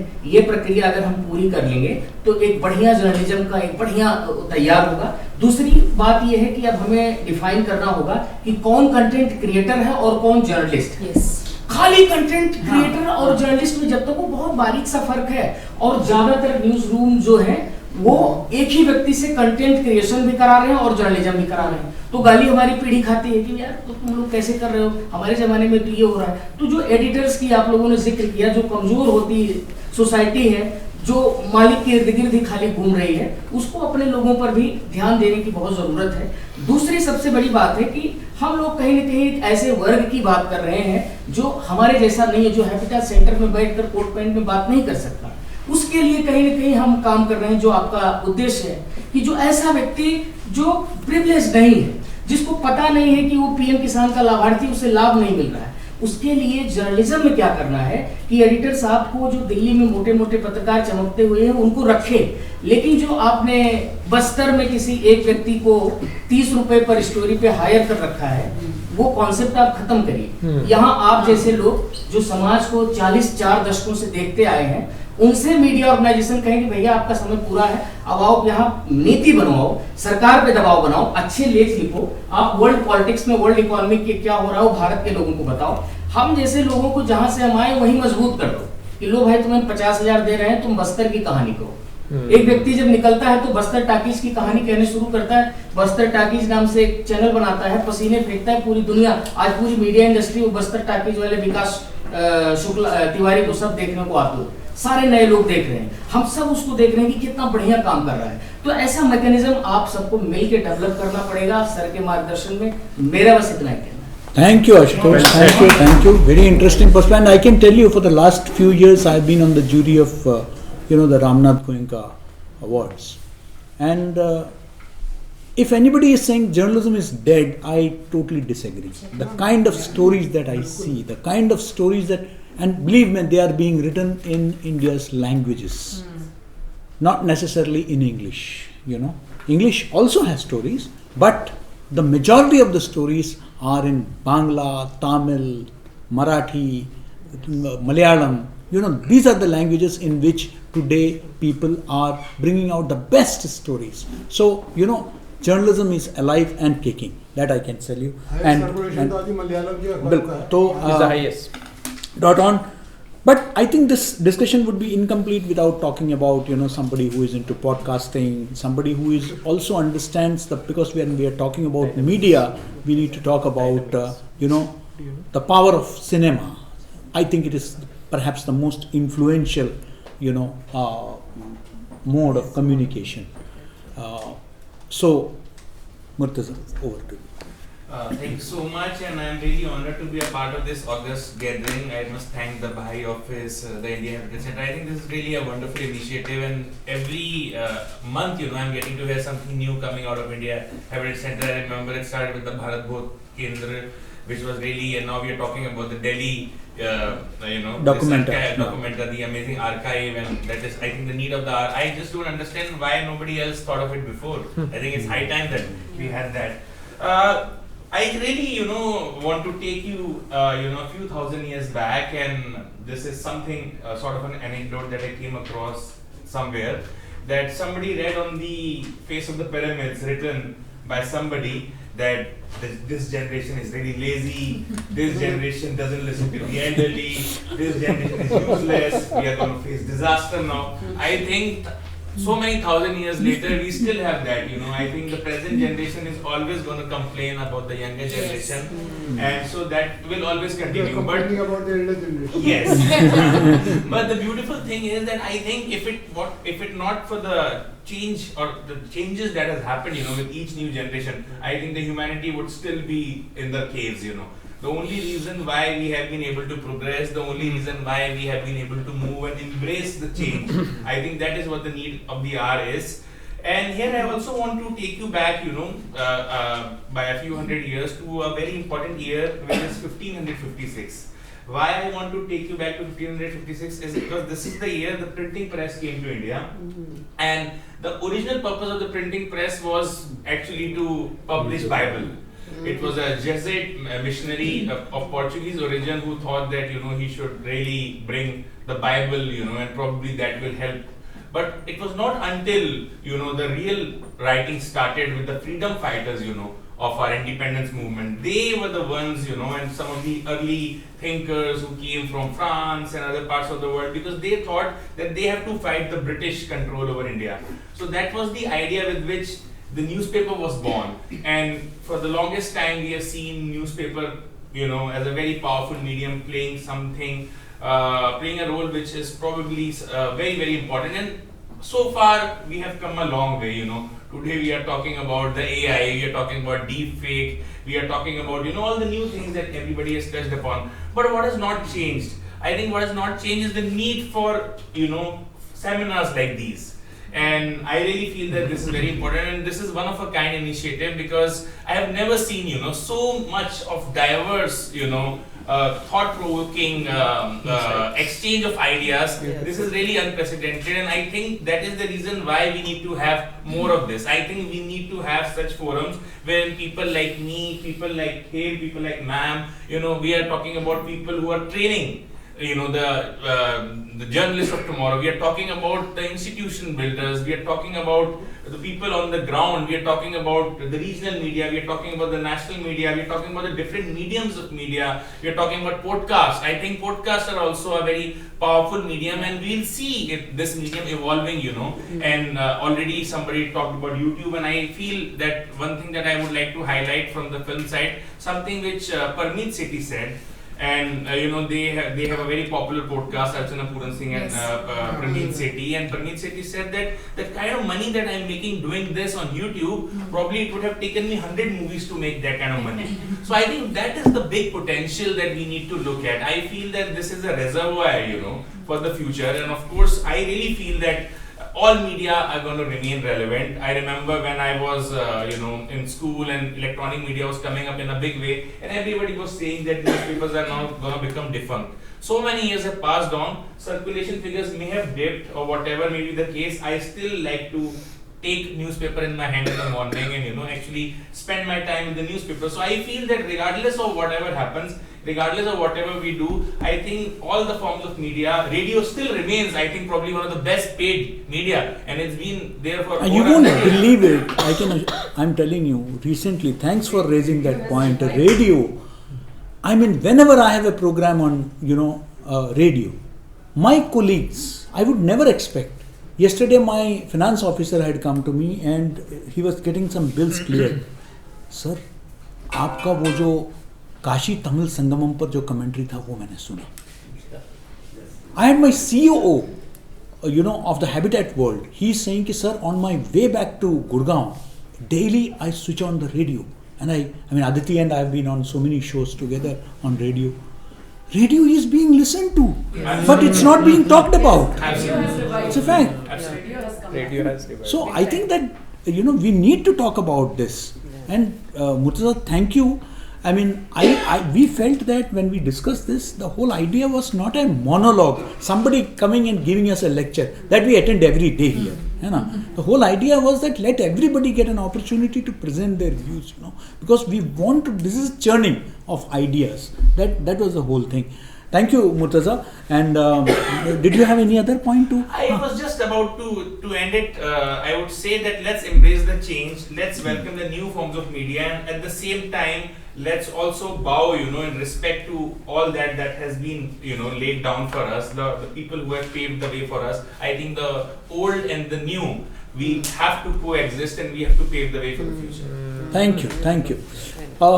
One person, as I said, somebody who has been using the power of digital media. I'm not talking about podcast. I'm not talking about, you know, Instagram. I'm talking about a lot of these Zoom meetings. Zoom meetings, through that somebody has been reaching out to thousands of people, you know, and that person is Mr. Uday Manna, a broadcaster himself, and he has created a crowd. I recently attended one of his meetings last Sunday, and he had people from different corners of the country who were attending his. So how to use even that power, you know, of edutech, as we call it, you know, to reach out to the people. Manna ji, aapke vichar. Where there is doubt, make it out. ये हमें आकाशवाणी ने सिखाया. Public grievances का programme करते करते आज सुबह करके आया, करता था वो प्रोग्राम बंद हो गया. बाद में रिपोर्टिंग में मैंने कहा काफी दिन तक. तो ये जो जहाँ पे डाउट है प्रोड्यूसर को, कभी भी प्रेजेंटर को, एज ए प्रेजेंटर मैंने कहा, तो उसको डिलीट कर दीजिए. जरूरी नहीं है कि उस चीज को आप उसमें डालिए क्योंकि आपको उस पर डाउट है. तो ये लाइन पकड़ के मैंने काम करना शुरू किया. बाद में यूट्यूब आया 2015-14 में. काफी पत्रकार साथी तो हम लोग जाया करते थे प्रेस कॉन्फ्रेंस में. वहां से क्या हुआ कि पत्रकारिता का एक नया डायमेंशन शुरू हुआ. शुरुआत की बात कर रहा हूँ. वो यूट्यूबर जो थे वो कोई भी आ जाते थे, तो मेरे मन में आया कि नहीं, हम लोगों को कुछ नहीं करना चाहिए क्योंकि सरकार की तरफ से इस तरह का कोई प्रोत्साहन नहीं था. अब आज तेजी सूरज ने इतने लोगों को जो एक तरह से वो किया है, और पॉजिटिव थिंकिंग अगर हो, भारत बोध जैसी चीज़ों के जन्मदाता हम कहेंगे कि यहाँ एडवोकेट सेंटर में मैं भी पहली बार यहाँ इस तरह की मीटिंग में आया. और 32-33 साल का मेरा ब्रॉडकास्टिंग का अनुभव रहा है. बहुत सारी कवरेज किया, बहुत सारे आते थे, लेकिन इस तरह का पहली बार. तो कहीं ना कहीं पॉजिटिव थिंकिंग जो है उसको मैंने अपने जीवन का समर्पित कर दिया. तो आज इंडियन डायस्पोरा के साथ हम लोग बैठते हैं, उनकी भी विचारों को सुनते हैं. और कितने वेबिनार्स किए अभी तक आपने? हम लोग 500 अभी 500 webinars. Through webinars he is creating, you know, a discourse. और इसमें सर हम आप very constructive discourse. Library create हो गई है आरजेएस पॉजिटिव मीडिया की, जिसमें हमने अपने जो आज़ादी के पहले की जो का माहौल था, स्वतंत्रता सेनानी वगैरह जो थे, आरजेएस पॉजिटिव मीडिया और किसी भी स्वतंत्रता सेनानी का उसमें नाम लिखेंगे तो उनकी आ जाएगी. अच्छा, बनाया किसने? मैं चाहता तो खुद ही ब्रॉडकास्टर के रूप में मैं सारा कर, लेकिन मेरे मन में वो नहीं था कि मैं इसको टीआरपी बढ़ाऊंगा. लोगों में जागृति कैसे आएगी? गांव-गांव के लोग जो भी संपर्क में आए और व्हाट्सएप के थ्रू उन लोगों को जोड़ा. घर की महिलाएं, टीचर्स, मतलब कहीं ब्रॉडकास्टिंग से उनका कोई लेना देना नहीं था, लेकिन एज ए ब्रॉडकास्टर मैं थोड़ा बहुत तो मैंने उनको बताया, सिखाया. तो थोड़ा वो सारी उन्हीं की बनाएगी, हमारी बहुत कम होंगी. तो सर ने जैसा कहा कि वो सिलसिला शुरू हो गया. कहते हैं कि अगर आपके नियत और नीति सही हो तो आज हर संस्थान चल सकते हैं. पत्रकारों की स्थिति देखकर मुझे बड़ा अफसोस होता है.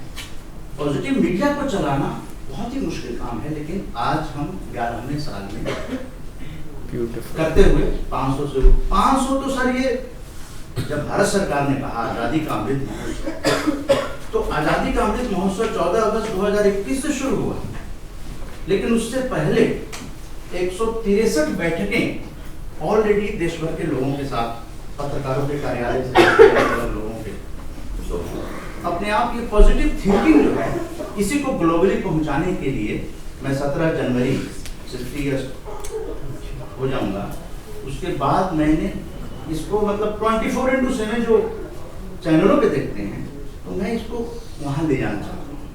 तो आज इस बात को कहते हुए संपन्न करेंगे इस मैटर को कि सर आपके द्वारा जब इतने लोग गरिमापूर्ण, क्योंकि इसमें कहीं कोई एजेंडा नहीं आया, ये बहुत बड़ी जिसने भी अपने चैनल के बारे में कहा उसमें किसी टारगेटेड जो एजेंडा रहता है उसका जिक्र नहीं किया। तो हमारे एक एक पॉइंट है पॉजिटिव थिंकिंग में। हमारे अखबारों में इलेक्शन के समय में यादव बहुल इलाका, ब्राह्मण बहुल इलाका, वहां से हम कहाँ डाइवर्ट हो जाते हैं।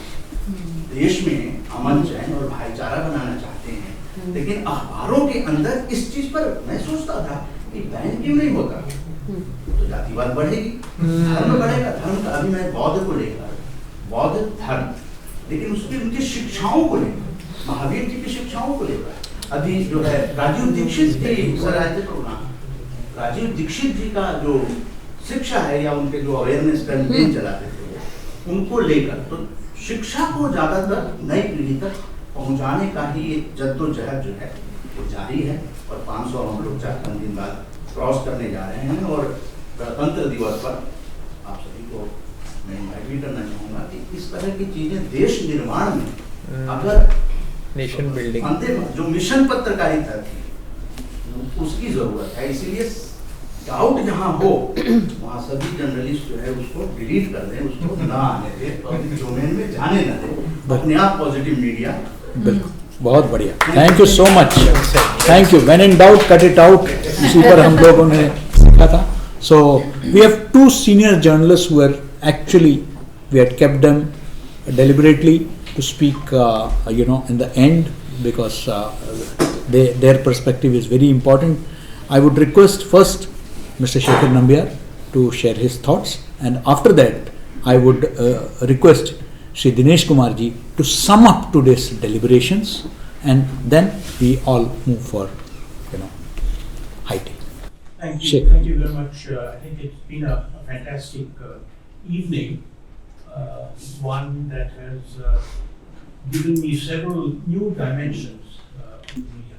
I left active journalism 35 years ago, but I still continue to have some sort of an association, and I've sort of moved into several media-related aspects, from public affairs to PR, if you will, and development communications. I've edited an international health journal and so on and so forth. But anyway, that's not the point. What I really want to say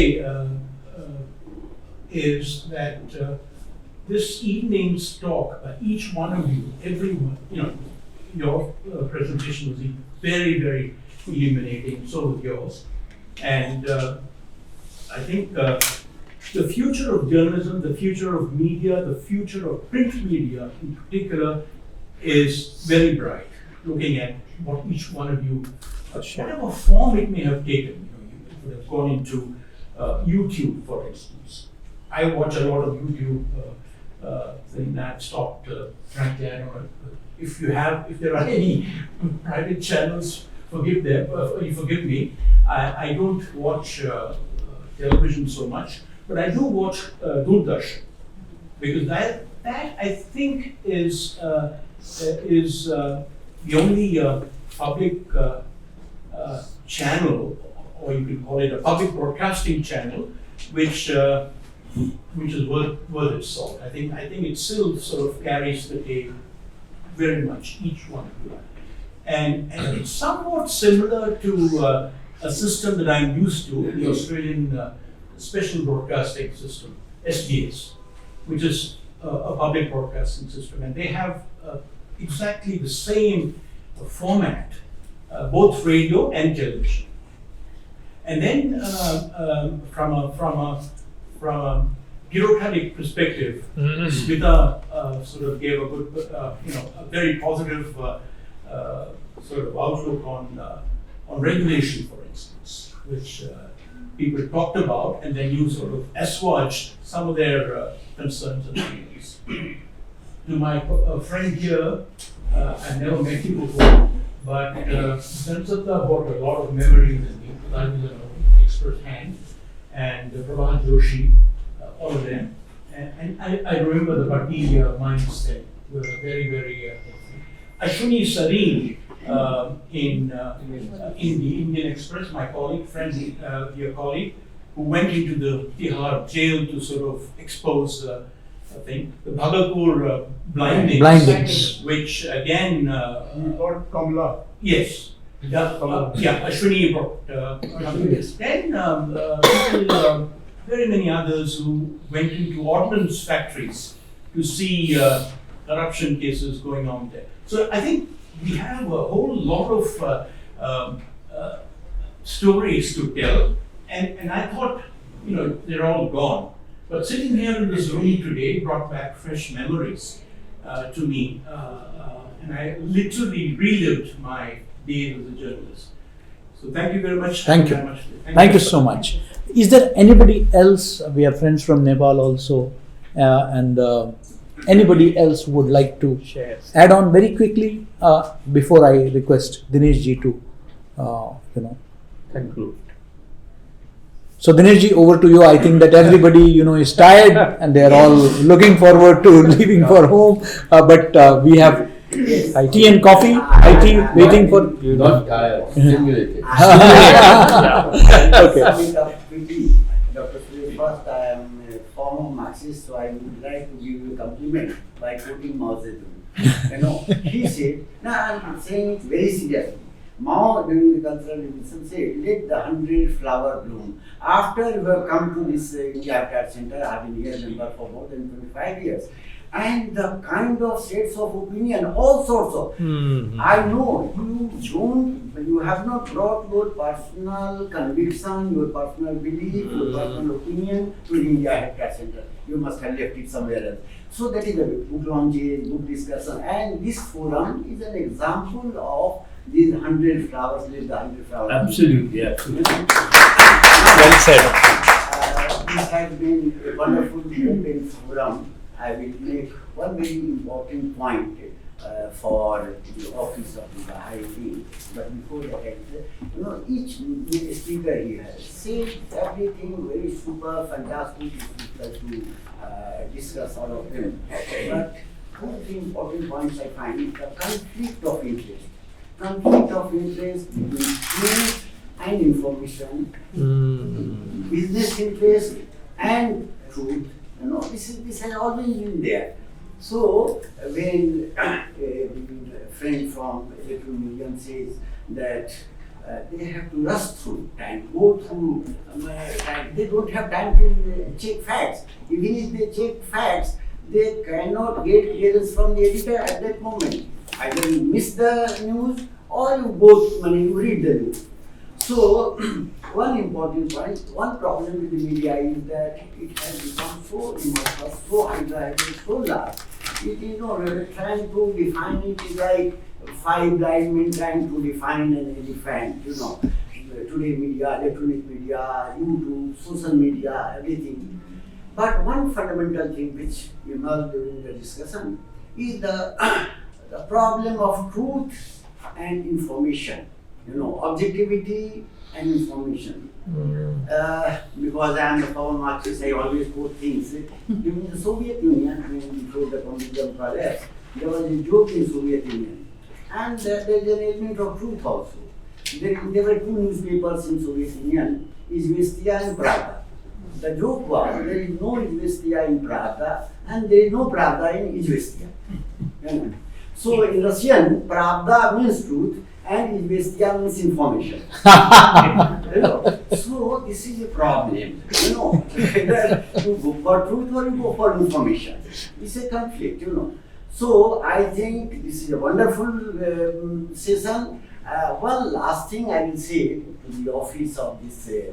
One point element missing is when I got the invitation and this note also, I thought religion will be discussed here because the Baha'i office is there. And this is a very important thing. I leave it for, I request you to have a special session, media and religion. Because I We have had in the past, but we can have, that is public demand. I'm sorry to say many of my colleagues will be offended, but journalists I find most ignorant people About religion, many things. Sorry, can you repeat what you just said? I said journalists are most ignorant people here. About religion. I just give one. Go ahead, but Yeah, let me say.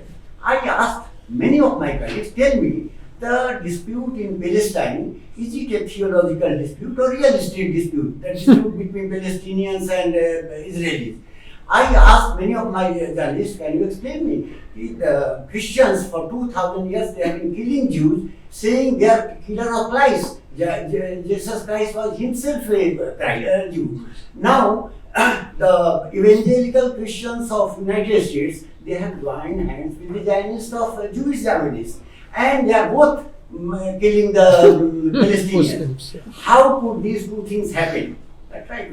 Nobody can explain it. So here I am coming back to you. This is because you are getting a problem. I have tried to understand because I really study religion, Bible, Quran, everything, and because I am an atheist and agnostic, so I take more interest. Your Bahaism, you declare, say that it is a monotheistic religion. But I find it monolitary more. I hope you understand the difference between monotheism and monolitary. You know. So this is one confusion. I do not understand. We will have to explain it one day. Monolitary religion, one that you believe in one God, but you gave a space to others also. You don't believe in that one God, but you don't object to when the Christians went to Rome. They say, oh, what is the problem? You have this new God. We have many gods, so bring it and you will have their statue also. So point is, religion is a very important, it is at the core of this political, economic, all the things. This should be discussed. So rather than going into details of that, I will say, because you inherit the Semitic religion. Sanatana Dharma has no problem with any religion. But Semitic religion, because the Semitic God is very, you read Old Testament, the God is so jealous, he sounds like a dictator, he is always angry, the God of Jews, the Christians, the Islam, but always angry, So, point is how to bring the conflict resolution. One day let us, I would request you to have another session, and this element of discussion could not be taken up. So let us keep it for the next time. Sure. Thank you so much. I totally agree with you that we have a poor understanding despite living together for centuries about each other. We have a lot of misconceptions. People go to the Lotus Temple, they see the beauty, take selfies and everything, but nobody tries to understand what the Baha'i community is all about, the kind of persecution that they face, in Iran and other countries. So I think that is all that we need to talk. So we need to go in depth into issues. I will not be able to sleep at home. I will say this. Mr. Suresh ko I met 3-4 times. Once I invited to prayers. We had a hair splitters club in college, in Hindu college, where we invited the Bahá'ís. That reminds me. They were going around, these people were coming in buses and they become Baha'i. Why should I become Baha'i? So they said, फिर बात नहीं हुई. So they went to the canteen. अब real I could say total wife. वो canteen में आके वो लोग को साइन करवा लेती थी. I become Baha'i. मैंने कहा क्यों भाई? Why are you changing religion? अरे सर क्या हो गया? फॉर्म ही तो भरना था. और वो मेरे पीछे पड़ गई. जब मिलती थी वेरी दिस थिंग. तो मैंने कहा ऐसे ही चलेगा. मैंने कॉलेज में हेयर स्प्लिटर्स क्लब बनाया था, अब मंथन मंच प्रयास में चल रहा है, हेयर स्प्लिटर्स क्लब. तो मैंने कहा you give us a talk there, he convinced me why should change my religion, because I was studying Indian philosophy and logic. बड़ा खतरनाक हो गया कि दोनों चीजें मैंने पढ़ रखी हूं. Sir we have to wind up last. जी तो उस टाइम पे फिर उन लोगों ने मतलब 1 घंटा भाषण हुआ. they couldn't convince us. वो गोली मांग के The rest of the discussion we can have over high tea. Over high tea. एक second, yeah. 2 पॉइंट कह रहा था। Yeah. एक पॉइंट तो इन्होंने शुरू में मुझे बोलने को कहा था, इन्होंने कहा कि इन्होंने जर्नलिज्म मेरे से सीखना शुरू किया, तो मैं इन फॉर्म अभी आऊँगा एक दिन पे कि जब कोई शिष्य गुरु से आगे निकल जाता है तो गुरु को बहुत खुशी होती है। आज वैसा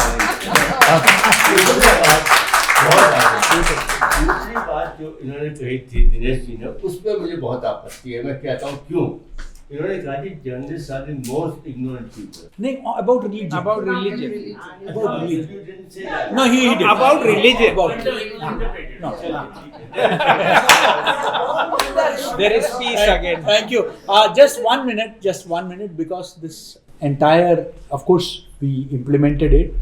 This all started off with the Baha'i delegation coming and meeting me, and that gave me an idea, and then, so any concluding thoughts that Nilakshi, you would like to make, and then we.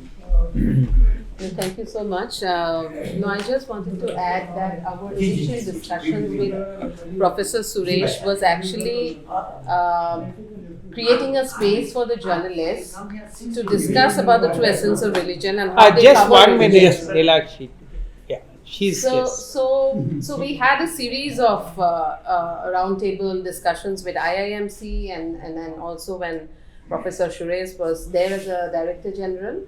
And that topic was covering religion with sensitivity in an interdependent world. And we had a beautiful discussions with different groups in the media. And today, really, I was just thinking, Professor Suresh, it's so beautiful what I think Mutteza also has said, that when you bring people from diverse, thoughts and views, really, it gives you a positive energy. This is what I'm feeling right at this moment.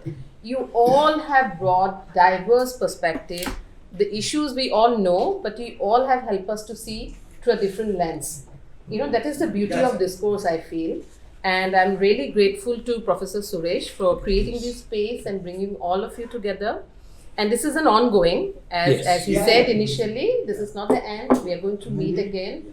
And what you have suggested about media and religion, of course, we would do that. We'll be very happy to do that.